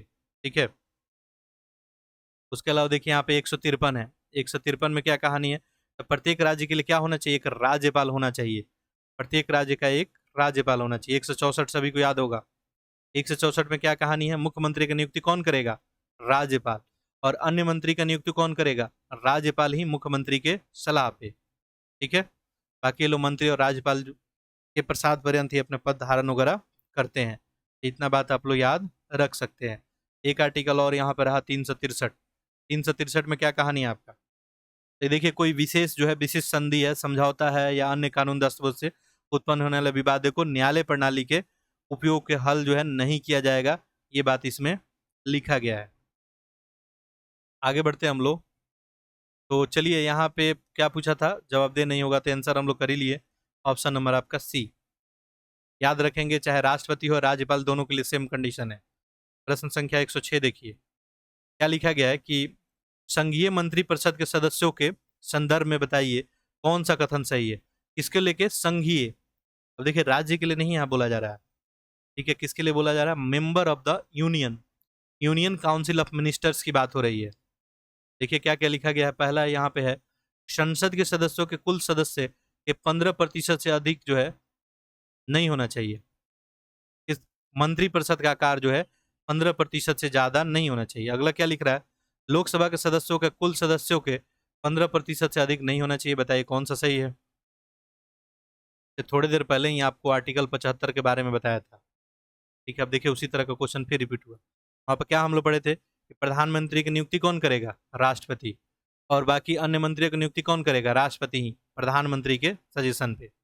बाकी प्रधानमंत्री सहित मंत्रिपरिषद के सदस्यों की कुल संख्या लोकसभा के कुल संख्या के 15% से ज्यादा नहीं होना चाहिए। ठीक है, तो ऑप्शन बी वाला क्या है? सही है। किसको लेकर बात किया गया? लोकसभा, ना कि संसद। ठीक है, ध्यान रखेंगे, लोकसभा के लिए बात किया गया था। और 91 संविधान संशोधन ये 2003 में किया गया था। कब किया गया था? 91, 91 संविधान संशोधन 2003 में। ये भी पूछा जा सकता है आपको। ठीक है, चलिए आगे बढ़ते हैं हम लोग। तो यहाँ पे तक सही पूछा गया था, तो ऑप्शन नंबर केवल बी। देखिए, ऐसे ऐसे स्टेटमेंट लिख के, पॉइंट लिख के आपको फंसाया जाता है। आपको पता है लोकसभा और संसद लिख दिया गया। अगला देखिए, कथन और कारण का प्रश्न है, संदर्भ सा प्रश्न है।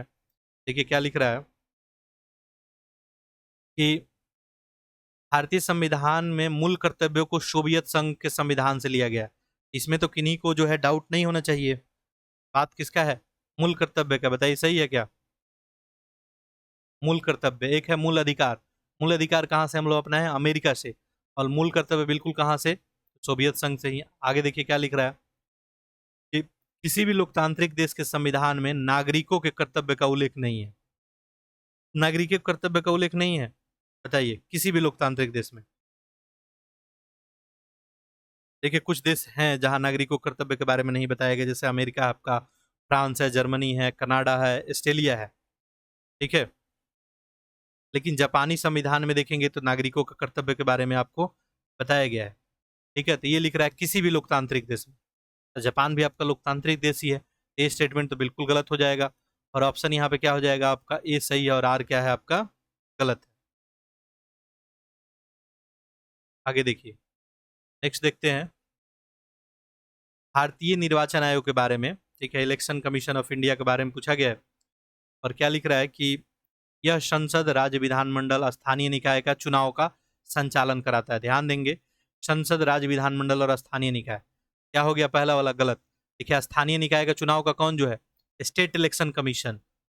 स्टेट इलेक्शन कमीशन ये जो है भारतीय निर्वाचन। देखिए पूछा गया था किसके बारे में आपसे? इलेक्शन कमीशन ऑफ इंडिया के बारे में। ठीक है, it conducted election of parliament, तो बिल्कुल स्टेट लेजिस्लेचर भी हो जाएगा। लोकल बॉडी का इलेक्शन ये नहीं कराता है। ठीक है, पहला वाला स्टेटमेंट क्या हो गया अपना? गलत हो गया।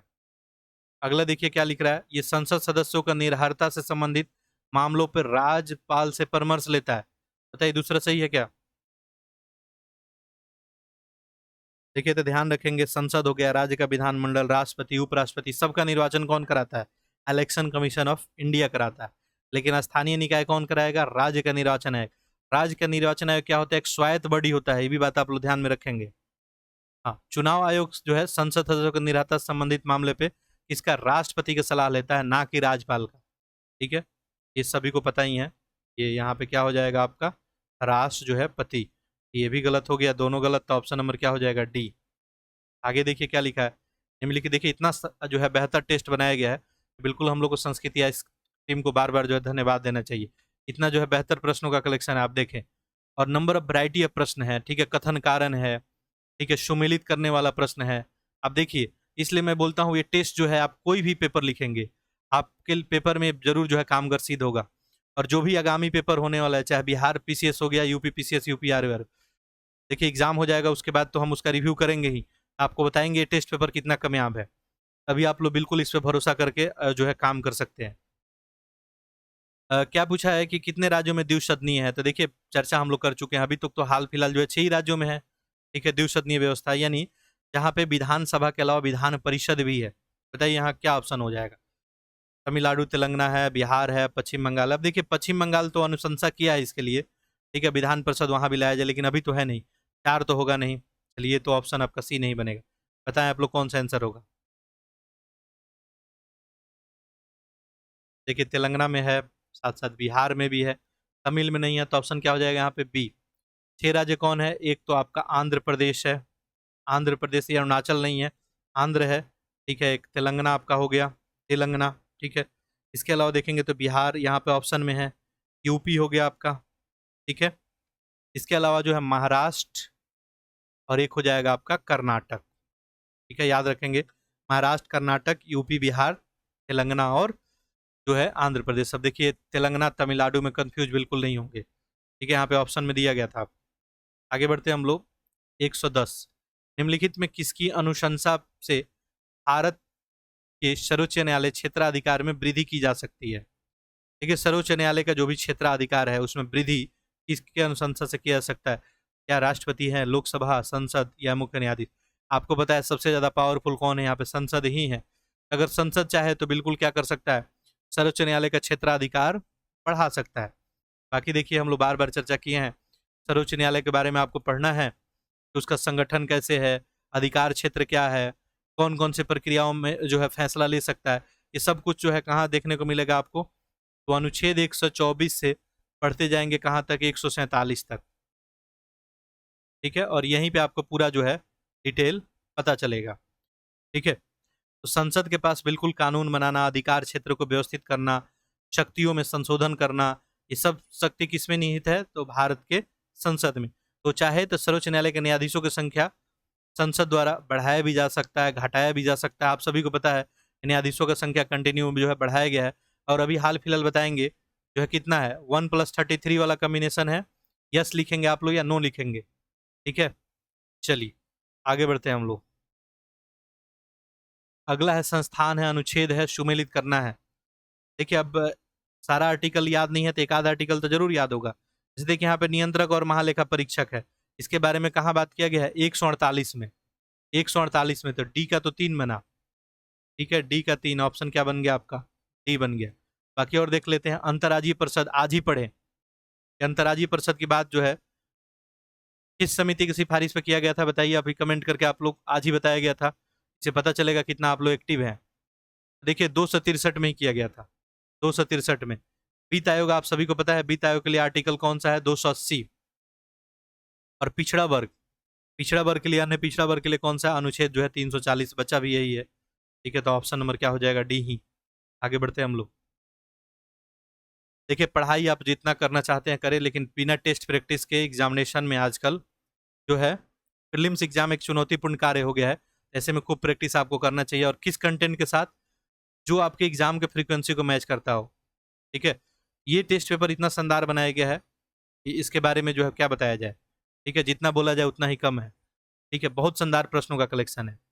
देखिए केंद्र राज्य संबंध के विचार के लिए गठित निम्नलिखित आयोग समितियों के कालक्रम अनुसार व्यवस्थित कीजिए और नीचे दिए गए कोड का प्रयोग कीजिए, ठीक है। देखिए अब कालक्रम लगाना है, जो केंद्र राज्य संबंध को लेके कब कब जो है कौन कौन सी समितियां आई, ठीक है। देखिए सरकारिया है, प्रशासनिक सुधार है, पुंची है, राजमनार है, ये पहले ही आपको बताया गया है। आंसर करें, कितने लोग देखें आंसर कर पाते हैं। देखिए प्रशासनिक सुधार आयोग कब का था, मुरारजी देसाई का जब सरकार था, 1966 के समय का, ठीक है, 1966, ठीक है। इसके बाद देखिए राजमनार समिति, ये कब का है, 1969, तमिलनाडु सरकार के जो थे डॉक्टर बीपी राजमनार, उन्हीं की अध्यक्षता में केंद्र राज्य संबंधों की समीक्षा के लिए जो है राज्यों को स्वायत्तता दिलाने के लिए संविधान में संशोधन करने का जो सुझाव है 3 सदस्यीय समिति का गठन यहाँ किया गया था, राजमनार। ठीक है। सरकारिया देखिए सभी को याद होगा, कब है ये? 1983 में।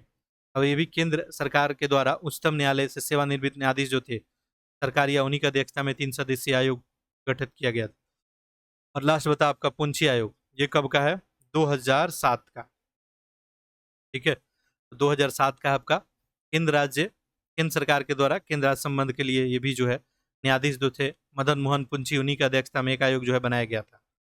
यहाँ पे ऑप्शन क्या हो जाएगा? सीक्वेंस लगाना था आपको, सबसे पहले तो 2 हो गया, 2, देन 4 के बाद आपका 1 और लास्ट हो गया 3। ऑप्शन कहाँ दिख रहा है? ऑप्शन नंबर डी में, 2 4 1 3। अगला देखिए, निंदा प्रस्ताव के संदर्भ में विचार कीजिए और बताइए कौन सा सही है।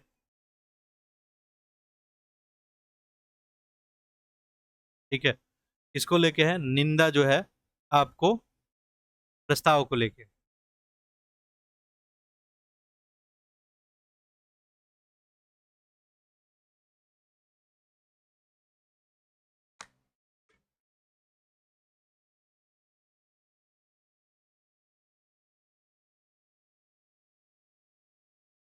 ठीक है। देखिए अगला क्वेश्चन जो है आपका निंदा प्रस्ताव को लेके है, और अच्छा प्रश्न है ये भी। देखिए क्या लिखा गया है कि लोकसभा में इसे स्वीकारने का कारण बताना अनिवार्य होता है, बताइए। दूसरा है कि लोकसभा में पारित हो जाने के बाद मंत्रिपरिषद को त्याग देना ही पड़ता है, बताइए निंदा प्रस्ताव को लेकर। देखिए अगर लोकसभा में इसको स्वीकारना होता है तो कारण बताना बिल्कुल अनिवार्यता तो है वहां पे, निंदा प्रस्ताव। ठीक है। दूसरा लिखा है कि अगर ये पारित हो जाएगा तब त्याग पत्र देना ही पड़ेगा, बताइए।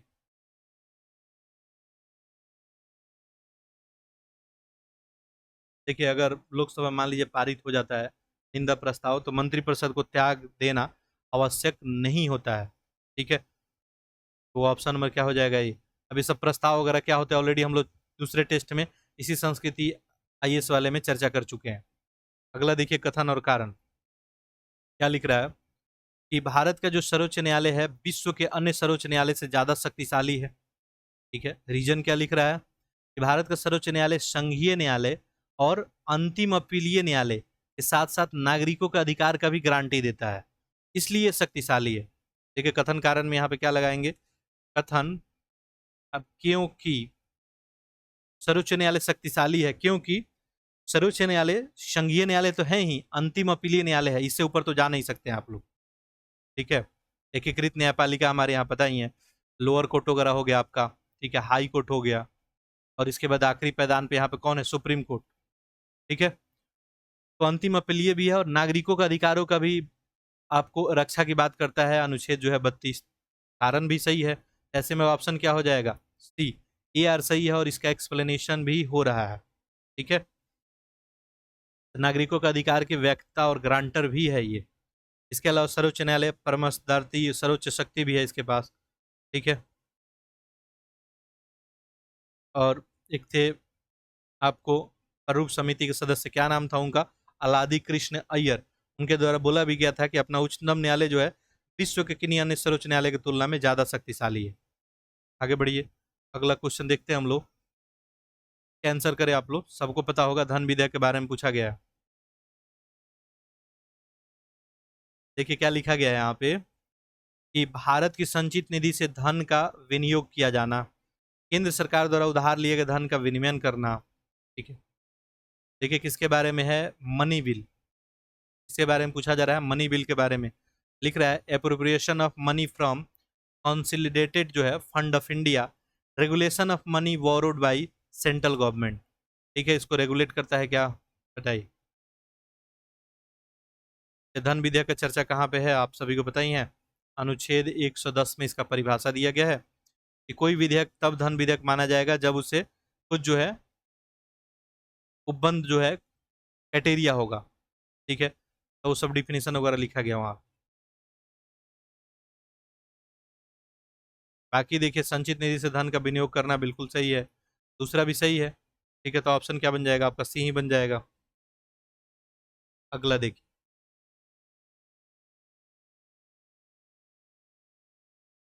116 में देखिए क्या कहानी है कि विचार कीजिए और बताइए कौन सा सही है। लिखा है कि आर्टिकल जो 13 है, 113, भारत के संचित निधि पे भारित व्यय का मतदान नहीं किया जाएगा, ये बोल रहा है, बताइए। बिल्कुल देखिए, संचित निधि पे भारित व्यय पे मतदान नहीं होगा, ये बात सही है।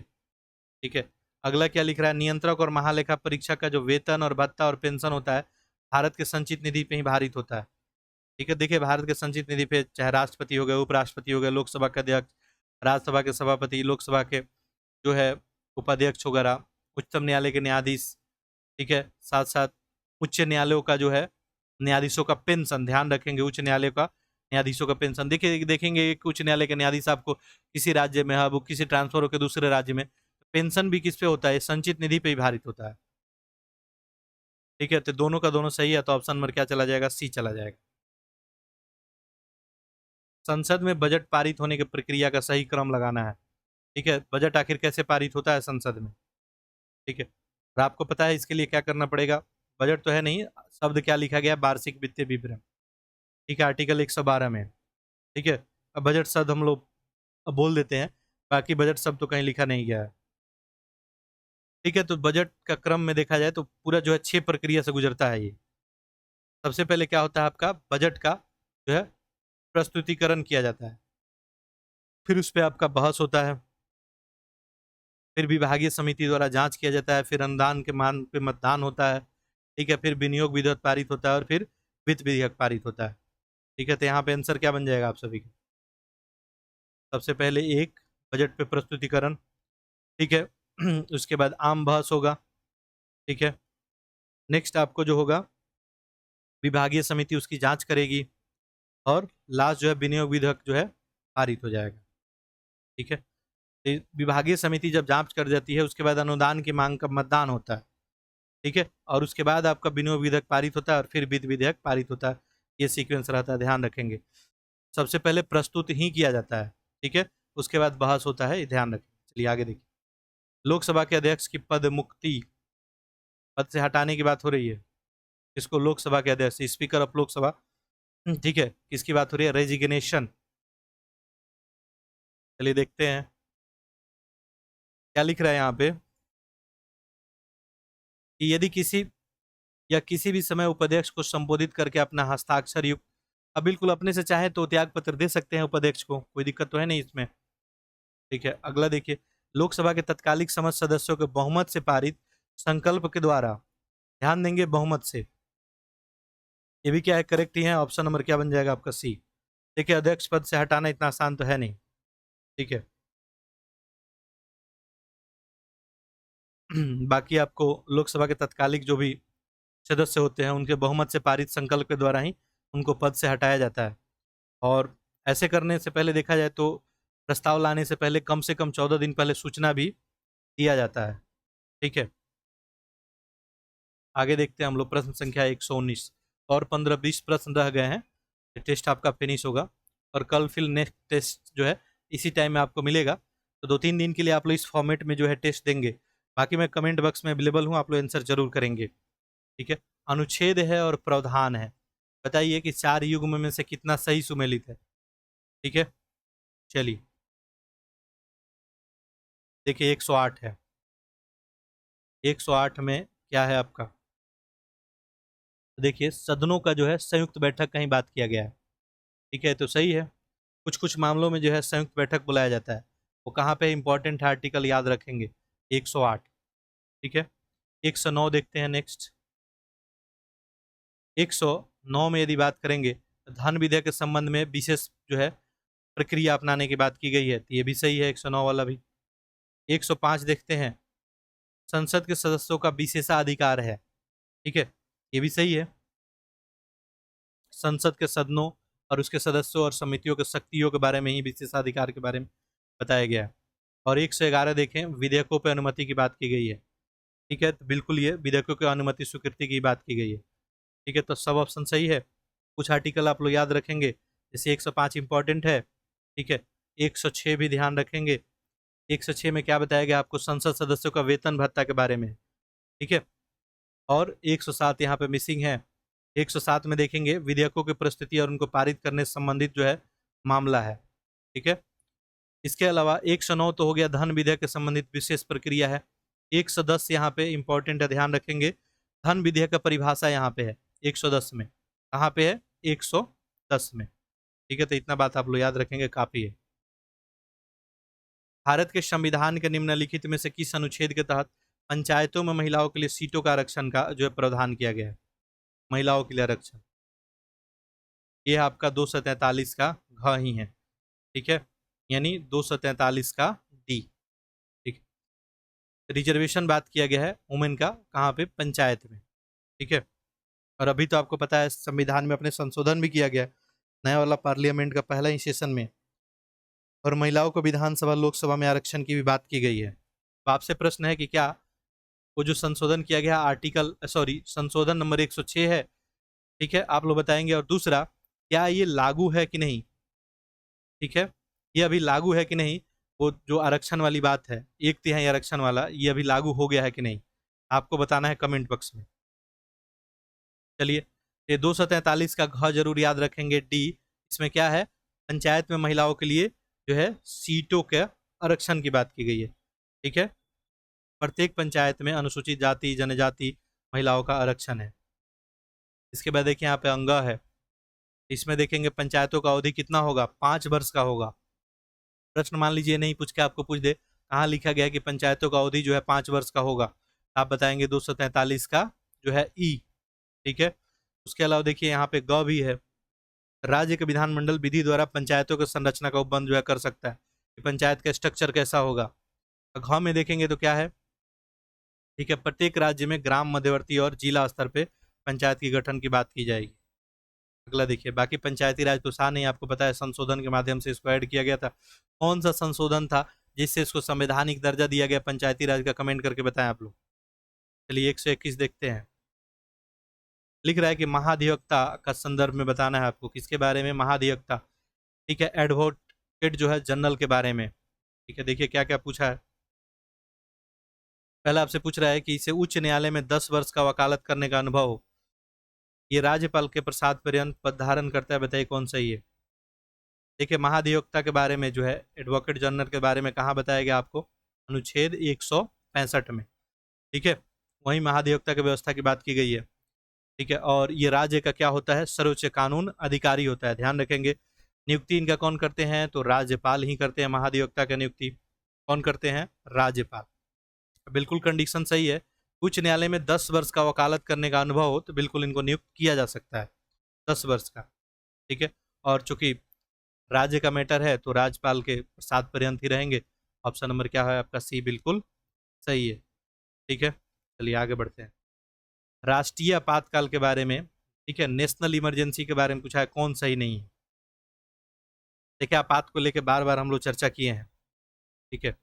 और 3 आर्टिकल तो जरूर आपको याद रखना है इसमें, 352, 356 और 360, ठीक है। चलिए यहाँ पे पूछा गया कि कौन सही नहीं है। लिखा है आपात की उद्घोषणा राष्ट्रपति द्वारा केवल तब की जा सकती है जब युद्ध या बाह्य आक्रमण या सशस्त्र विद्रोह के कारण भारत या उसके किसी भाग में सुरक्षा संकट में हो। बिल्कुल करेक्ट है। देखिए यही तो मैटर हुआ था 1975 में, तो उसके बाद संशोधन किया गया इसमें, आपात जो है आंतरिक जो है अशांति के आधार पर नहीं, जो है अब सशस्त्र जो है विद्रोह, अगर शस्त्रों के साथ विद्रोह हो रहा है या मान लीजिए बाह्य आक्रमण हो गया, ठीक है, युद्ध की स्थिति है, तब बिल्कुल आपात लगाया जा सकता है, ठीक है। पहला वाला सही है। और चूंकि ये बात हो रही है राष्ट्रीय आपात की, तो कहाँ पे? अनुच्छेद 352। संसद को राज्य सूची में वर्णित विषय पर कानून बनाने का, बिल्कुल देखिए जब आपात होगा तो संसद राज्य के विषय पर कानून बना सकता है।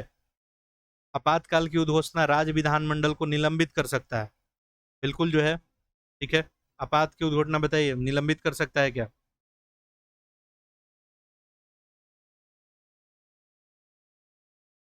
अगला है आपको, आपातकाल की उद्घोषणा एक बार अधिकतम जो है कितना? 6 माह की अवधि के लिए तब भी जारी रह सकती है जब उसे संसद दोनों सदनों में अनुमोदन कर दिया जाए।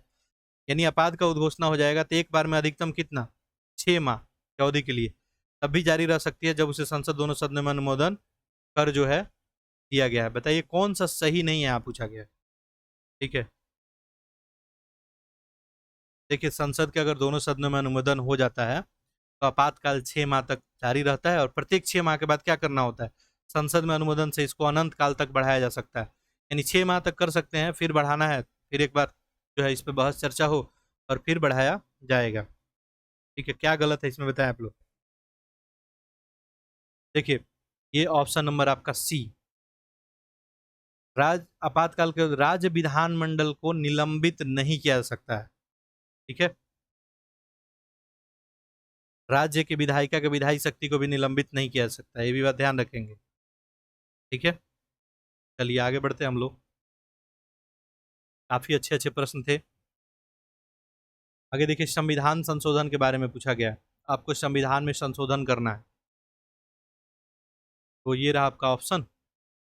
ठीक है, लिखा है कि राष्ट्रपति के पूर्व मंजूरी के पश्चात ही संसद के किसी भी सदन में प्रस्तुत किया जा सकता है। बताइए तो संविधान संशोधन है कहाँ पे, अनुच्छेद 368। ठीक है, देखिए क्लियरली वहां पे बताया गया है कि अगर संविधान संशोधन आपको करना है, संसद के किसी भी सदन में इसको लाया जा सकता है। साथ साथ ये भी मैं आपको बताया था कि संशोधन जो है किसी मंत्री या गैर सरकारी सदस्य के द्वारा पूरा स्थापित किया जा सकता है, और राष्ट्रपति के पूर्व स्वीकृति की इसकी जरूरत बिल्कुल नहीं होती है। ठीक है, तो पहला वाला क्या हो गया आपका, इनकरेक्ट हो गया। दोनों सदनों में असहमति होने पर संयुक्त बैठक का प्रावधान नहीं है संशोधन के लिए। ठीक है, बिल्कुल बात क्या है, सही है। ठीक है, ये सही है। अगर मान लीजिए दोनों सदन में यानी आपको लोकसभा में पास हुआ, राज्यसभा में मैटर फंस गया, तब संयुक्त बैठक इसके लिए नहीं बुलाया जाएगा, ये बात ध्यान रखेंगे। दो सही है, केवल केवल दो सही है, तो ऑप्शन नंबर क्या हो जाएगा आपका डी। ठीक है, बाकी ध्यान रखेंगे संशोधन किसी भी सदन में आरंभ जो है किया जा सकता है। ठीक है, विधेयक को दोनों सदनों में विशेष बहुमत से पारित होना अनिवार्य होता है इसमें। ठीक है, तो इस बात को भी ध्यान में रखेंगे। बाकी अगर इस तरह का विधेयक जो है दोनों सदन में पारित हो जाता है तो राज्य विधानमंडल को संमति के बाद राष्ट्रपति के पास सहमति के लिए भेजा वगैरह भी जाता है।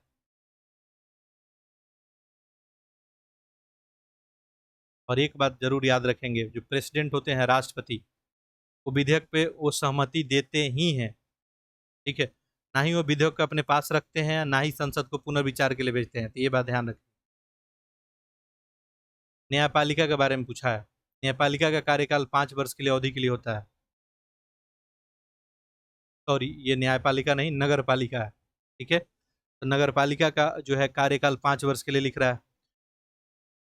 नगर पालिका के चुनाव का प्रबंधन राज्य चुनाव आयोग जो है करता है। बताइए कितना सही है। अभी थोड़ी देर पहले आप लोग देखें कि आपसे प्रश्न पूछा भी था, 1991 में देखेंगे तो गांव के लिए, और 1992 में, कब, 1992 में आपको 74वां संविधान संशोधन किया गया। कौन, 74। और ये संविधान संशोधन करके नगर पालिका को जो है संवैधानिक दर्जा जो है देने का काम किया गया। तो कार्यकाल तो 5 वर्ष का ही होता है, और चुनाव का प्रबंधन कौन करता है, राज्य चुनाव आयोग। अभी थोड़ी देर पहले बताए थे। ठीक है, राज्य का चुनाव आयोग ही, स्टेट इलेक्शन कमीशन ही देखता है नगर पालिका के चुनाव को। दोनों क्या है, करेक्ट है। ठीक है,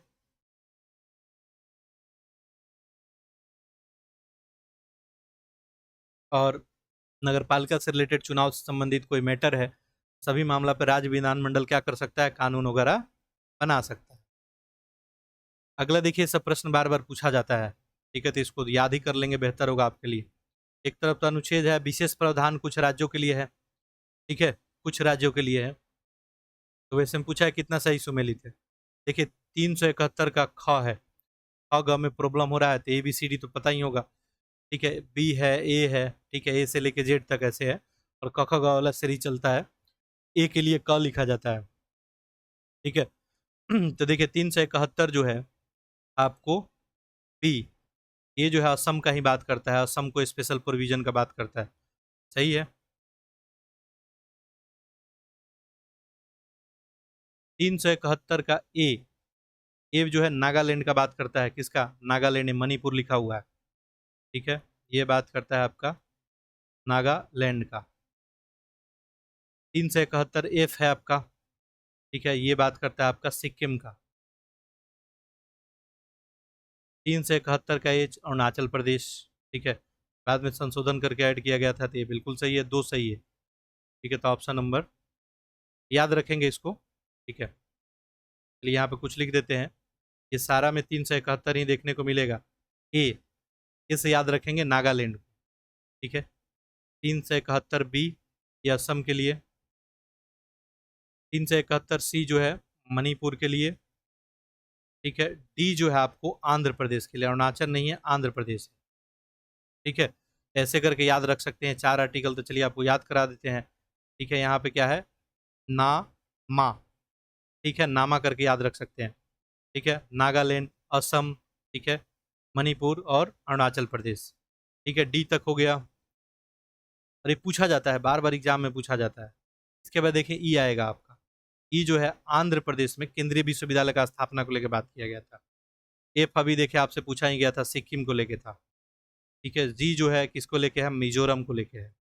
और एच जो है अरुणाचल को लेके है। ठीक है, आई जो है गोवा को लेके है। और जे जो है कर्नाटक को लेके है। चलिए इतना को ध्यान रखेंगे, काफ़ी है। आगे बढ़ते हैं। 126 देखिए क्या लिखा है, निम्नलिखित में से कौन सी समिति के द्वारा पंचायती राज को संवैधानिक स्थिति प्रदान करने की सिफारिश की गई थी। ठीक है, कि पंचायती राज को संवैधानिक जो है दर्जा दे दिया जाए। देखिए यहाँ पे अशोक मेहता है, बलवंत राय है, जी के राव है, तुंगन है। क्या बनेगा यहाँ पे,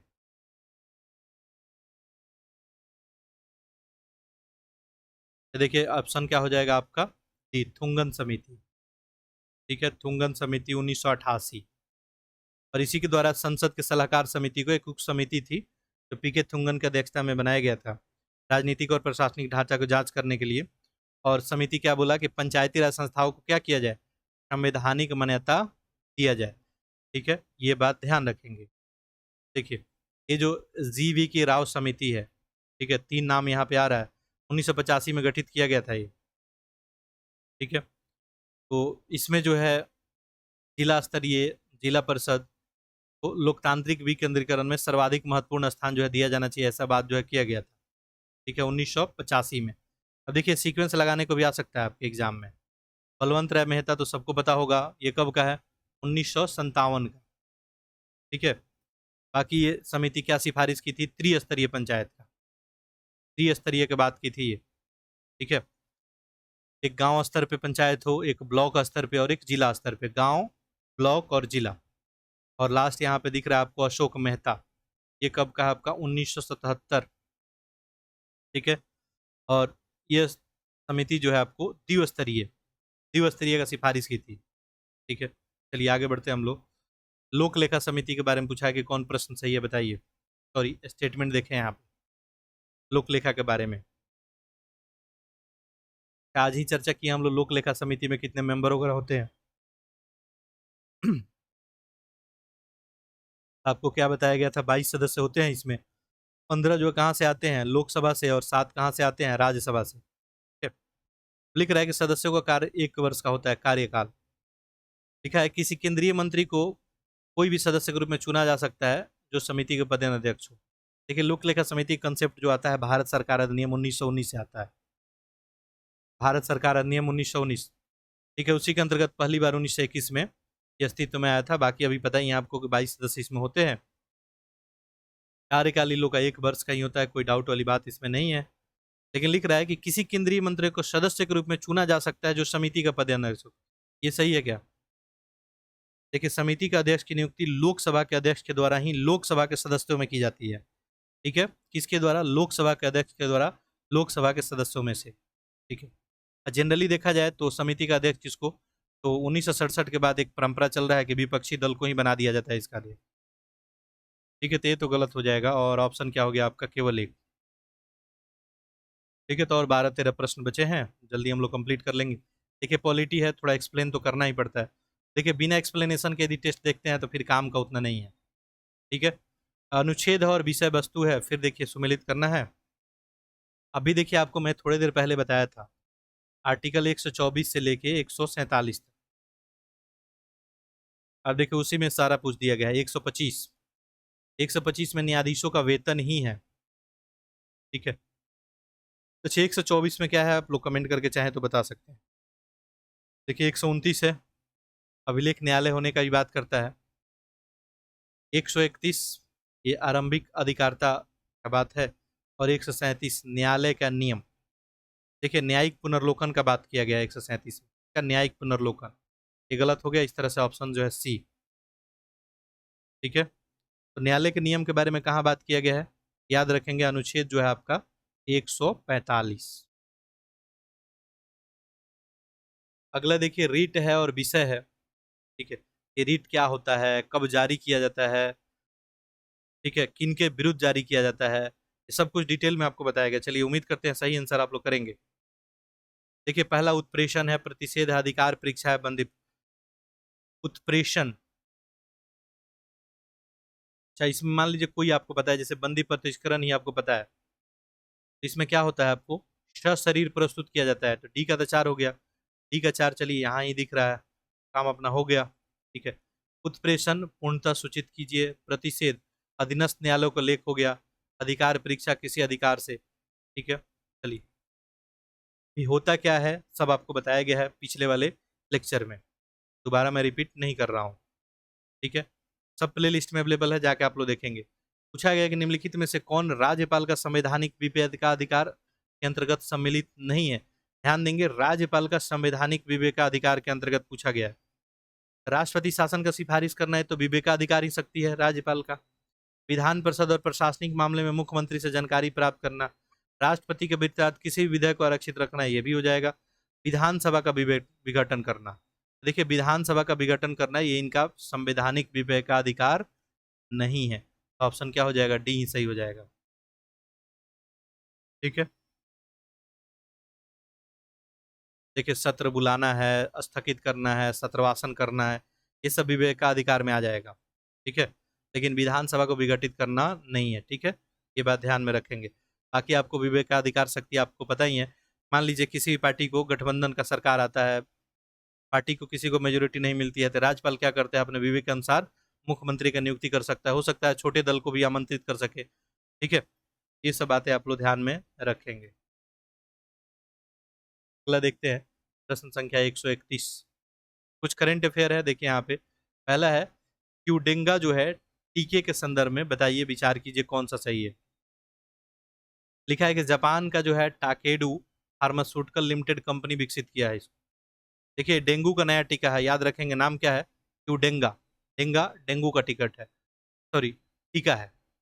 पहला वाला सही है, जापान का टाकेडू फार्मास्यूटिकल लिमिटेड ही इसको बनाया है।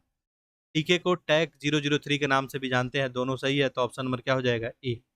ठीक है, 10 मई 2024 को ही WHO के द्वारा जो है इसको टीके की सूची में शामिल भी कर लिया गया था। ठीक है, किसको, क्यूडेंगा को टैग 003 के नाम से भी जानते हैं, यानी लाइसेंस वगैरह दे दिया गया, अब इस टीके को लगाया जा सकता है।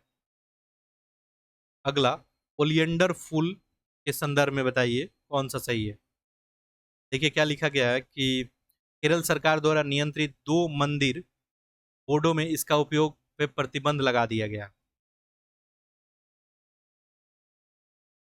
देखिए ओलियंडर जो फूल है, फूल के उपयोग पर बिल्कुल प्रतिबंध लगाया गया केरल सरकार के द्वारा। ओलियंडर जो है फोलोनेरिन और जो है डिजिटॉक्सिनिन जैसे रसायन इसके विषैले जो है बना देते हैं, दोनों का दोनों क्या है, सही है। ठीक है, ओलियंडर या वहाँ पर रोजबे के नाम से भी जानते हैं इसको, ओलियंडर फूल को। ठीक है, ये उष्ण कटिबंधीय और समशीतोष्ण में देखने को मिलता है।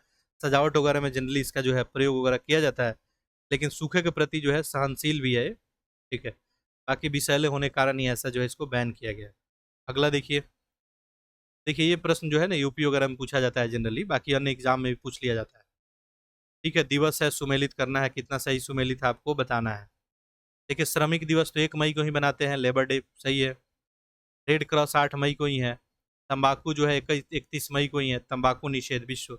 अंतर्राष्ट्रीय जैव विविधता 22 मई को है, तो ऑप्शन क्या हो जाएगा, ये आपका करेक्ट हो जाएगा। अगला देखिए 134, ठीक है, आपको यहाँ सुमेलित करना है,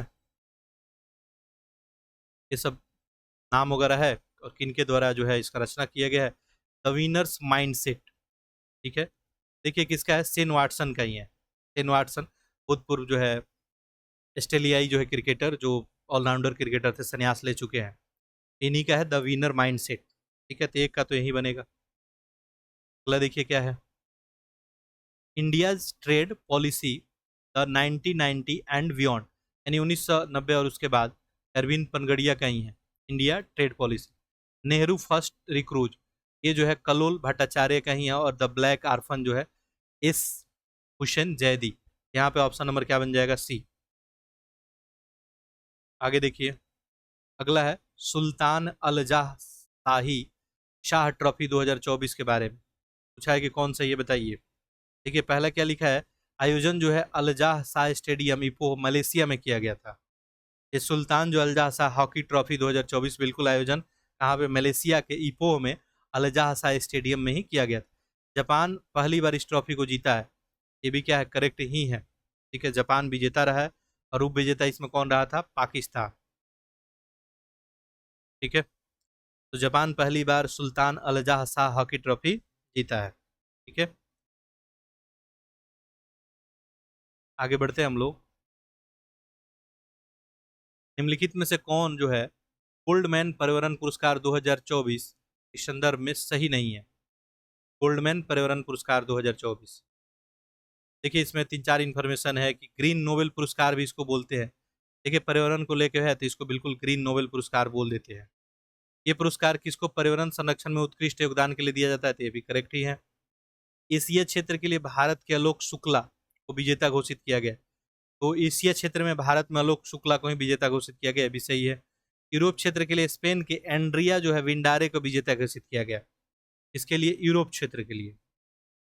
ठीक है, ये आपको सही नहीं है। एंड्रिया विडारे जो है संयुक्त राज्य अमेरिका, उत्तरी अमेरिका से इनको जो है विजेता घोषित किया गया, ये गलत हो गया। बाकी आपको पूछा जाए कि प्रदानकर्ता जो है कौन है, तो गोल्डमैन पर्यावरण फाउंडेशन ही देता है। ठीक है, ये बात ध्यान रखेंगे।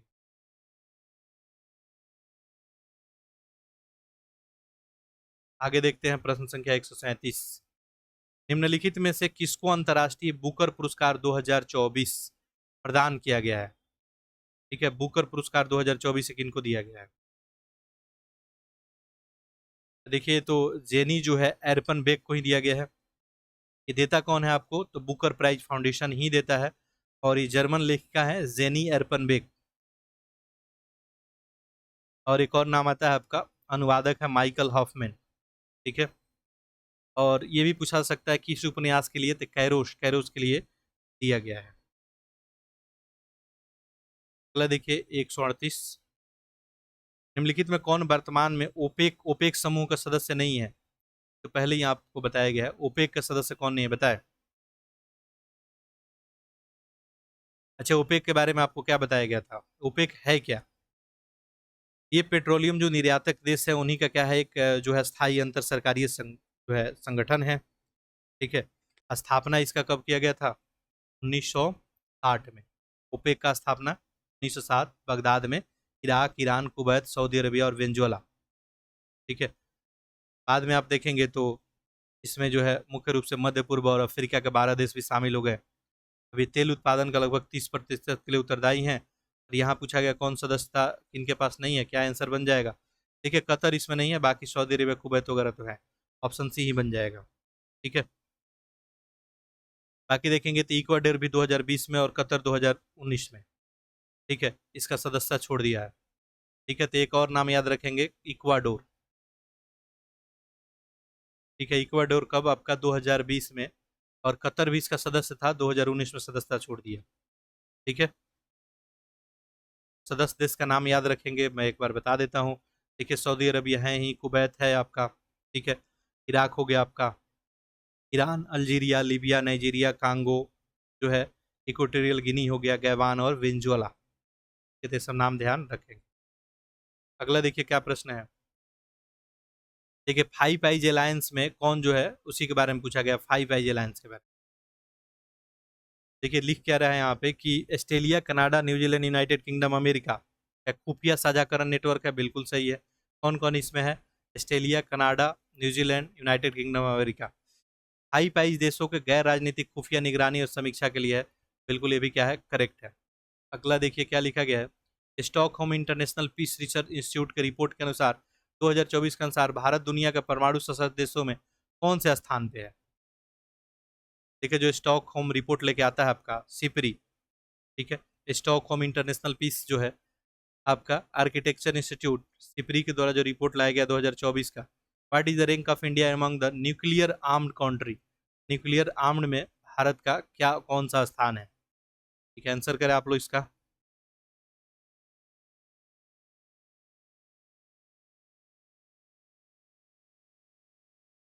देखिए भारत में जो है 172 शायद परमाणु हथियार बताया गया था, और इस तरह भारत का रैंक जो है आपको छठा। ठीक है,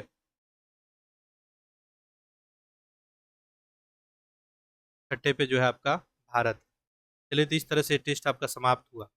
देखिए हिंदी का टेस्ट मैं बाद में करा दूंगा, क्योंकि हिंदी देखिए हिंदी केवल यूपी आर वालों के लिए इंपॉर्टेंट है, तो अलग सेशन करा दिया जाएगा।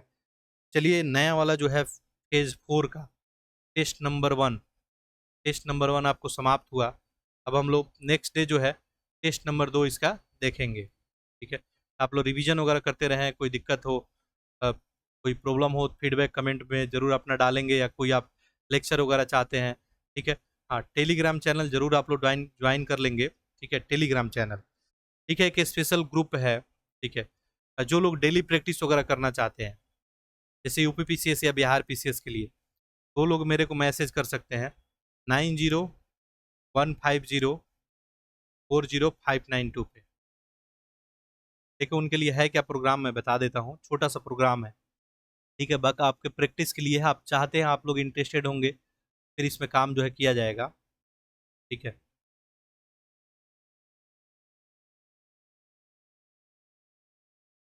देखिए बिहार पीसीएस के लिए तो 15 जून ही डेट था, एक आध दिन में बढ़ा दिया। ठीक है, तो इसमें जो है आपको टॉपिक वाइज टारगेट दिया जाएगा, साथ साथ आपका टेस्ट होगा, और बिहार पीसीएस के अकॉर्डिंग जो है आपका टेस्ट सीरीज जो है विभिन्न संस्थानों का आपको उपलब्ध कराया जाएगा।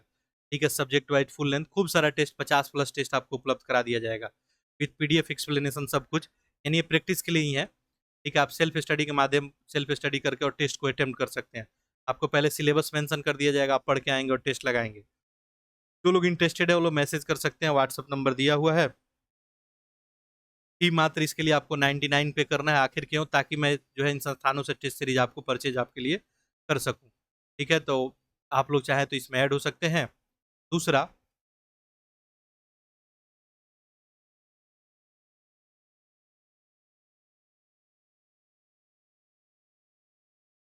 ठीक है, यूपी पीसीएस के लिए भी सेम ही प्रोग्राम है। ठीक है, बात करेंगे अगर यूपी पीसीएस का, तो देखिए इसके लिए ये प्रोग्राम थोड़ा सा भी डिले से स्टार्ट होगा। ठीक है, 20 जून लिखा गया है। ठीक है, ये 20 जून से थोड़ा आगे जाएगा।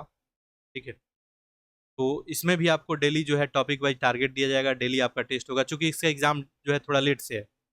ठीक है, थोड़ा सा, लेकिन आप लोग इस ग्रुप में ऐड हो सकते हैं, आपको जो वर्क देना अभी से हम शुरू कर देंगे। ठीक है, डेली टारगेट कुछ दिन में स्टार्ट हो जाएगा। यहाँ पे खूब सारा topic wise test series, subject wise test series, full length test series, ये सब आपको मिलेगा। ठीक है, तो सब कुछ आपको मिलेगा। मार्केट का बेहतर संस्थानों का जो भी अवेलेबिलिटी है, उसके लिए मात्र आप लोग 99 पे करके इसमें ऐड हो सकते हैं। मैसेज करेंगे जो भी लोग इंटरेस्टेड होंगे 9015040592 पे। ठीक है, जल्दी स्टार्ट करेंगे, इसी मंथ में स्टार्ट होगा। तो देखिए कम से कम 15-20 लोग यदि इंटरेस्ट रखते हैं, ठीक है, कम से कम, तो फिर काम किया जा सकता है। तो 2 4 5 लोगों के लिए इतना मेहनत तो नहीं किया जाएगा। ये आप लोग के इंटरेस्ट पे डिपेंड करेगा। सेल्फ स्टडी प्रोग्राम है, आप ही को खुद पढ़ के आना है। टॉपिक आपको मेंशन कर दिया जाएगा, और टॉपिक को आप पढ़ के आएंगे, सोर्सेज आपको बता दिया गया, सोर्सेज मेंशन कर दिया गया, और आप अगले दिन आके टेस्ट दे लिए। ठीक है, तो आपका टॉपिक वाइज प्रिपरेशन होगा, इस तरह से आपका सब्जेक्ट तैयार हो जाएगा। सब्जेक्ट जैसे तैयार हो जाएगा, आप जीएस का टेस्ट दे सकते हैं किसी संस्थान का। उसके अलावा फिर फुल लेंथ का खूब सारा टेस्ट वगैरह प्रैक्टिस कराया जाएगा, जो भी आपका एग्जाम टाइम होगा उसी के अकॉर्डिंग। चलिए तो ये प्रोग्राम है, बाकी यूपीएससी के लिए एक प्रोग्राम जो है रन कर ही रहा है। ठीक है, एक लंबा प्रोग्राम है। ठीक है, ये काफ़ी जो है लोग मैसेज किए इसके लिए। ठीक है, तो बाकी जो लोग घर रह के और तैयारी करना चाहते हैं, ठीक है, तो ये ग्रुप जो है लगभग क्लोज ही हो चुका है, लेकिन कुछ लोग अभी मैसेज कर रहे हैं। देखिए इसमें ये सब प्रोग्राम है, फीचर्स वगैरह दिख रहा है आपको, डेली टॉपिक वाइज टारगेट है, और टॉपिक वाइज आप पढ़ के आते हैं, टेस्ट वगैरह होता है यहाँ पे। फिर जो मार्केट का बेहतर संस्थान का टेस्ट पेपर वगैरह अवेलेबल कराया जाएगा, साथ साथ मेन सेंसर राइटिंग है, मेन सेंसर फॉर्मेट आपको प्रोवाइड किया जाएगा इसमें। एक्स्ट्रा इसमें फीचर ये है कि आपको सीसेट में हिंदी माध्यम को बहुत प्रॉब्लम है, क्योंकि देखेंगे सीसेट इंट्रोड्यूस होने के बाद हिंदी माध्यम का रिजल्ट प्रीलिम्स में ठीक नहीं रहा। मैथ और रीजनिंग मेरे द्वारा ही खुद पढ़ाया जाएगा आपको, ठीक है। लाइव क्लास आपको जो है दिया जाएगा, ये प्रोग्राम में ऐड नहीं था, बाद में जो ऐड किया, और ये काफ़ी लंबा प्रोग्राम है, तो कुछ दिनों से रनिंग में है। जो लोग चाहते हैं, इंटरेस्टेड हैं सेल्फ स्टडी के माध्यम से तैयारी करना, आप लोग मैसेज कर सकते हैं, 599 के साथ इस प्रोग्राम में ऐड हो सकते हैं। बाकी जितना जल्दी हो सके इसमें आप ऐड हो जाएंगे, क्योंकि इसमें कुछ टेस्ट हो चुके हैं, ठीक है। तो आप संडे संडे को जो है एक्स्ट्रा वर्क करके, संडे को कोई जो है टारगेट नहीं दिया जाता है, तो आप मेंटेन कर सकते हैं। 2 4 5 टेस्ट अभी इस ग्रुप में हुआ है। चलिए, तो इतना ही जानकारी था। बाकी पीडीएफ के लिए जो यहाँ पे काम वगैरह किया जाता है, आप लोग टेलीग्राम ग्रुप ज्वाइन कर लेंगे, वहीं पे पीडीएफ आपको मिल जाया करेगा, ठीक है। मेरे तरफ से जो है आप सभी के लिए बेहतर प्रयास रहेगा कि आप सभी के, देखिए अभी अवेलेबल मैं नहीं हूँ 7:30 में, फिर भी थोड़ी देर पहले आपके लिए रिकॉर्ड कर रहा हूँ, तो 2 3 4 दिन ऐसा रहने वाला है, ठीक है। तो आप लोग इस फॉर्मेट में जो है टेस्ट देते रहेंगे। बाकी कोई दिक्कत आएगा, फीडबैक लिखेंगे, जरूर उसका जो है समाधान जो है करने का प्रयास किया जाएगा। चलिए, मिलते हैं हम लोग नेक्स्ट टेस्ट में, तब तक के लिए आप सभी का बहुत बहुत धन्यवाद।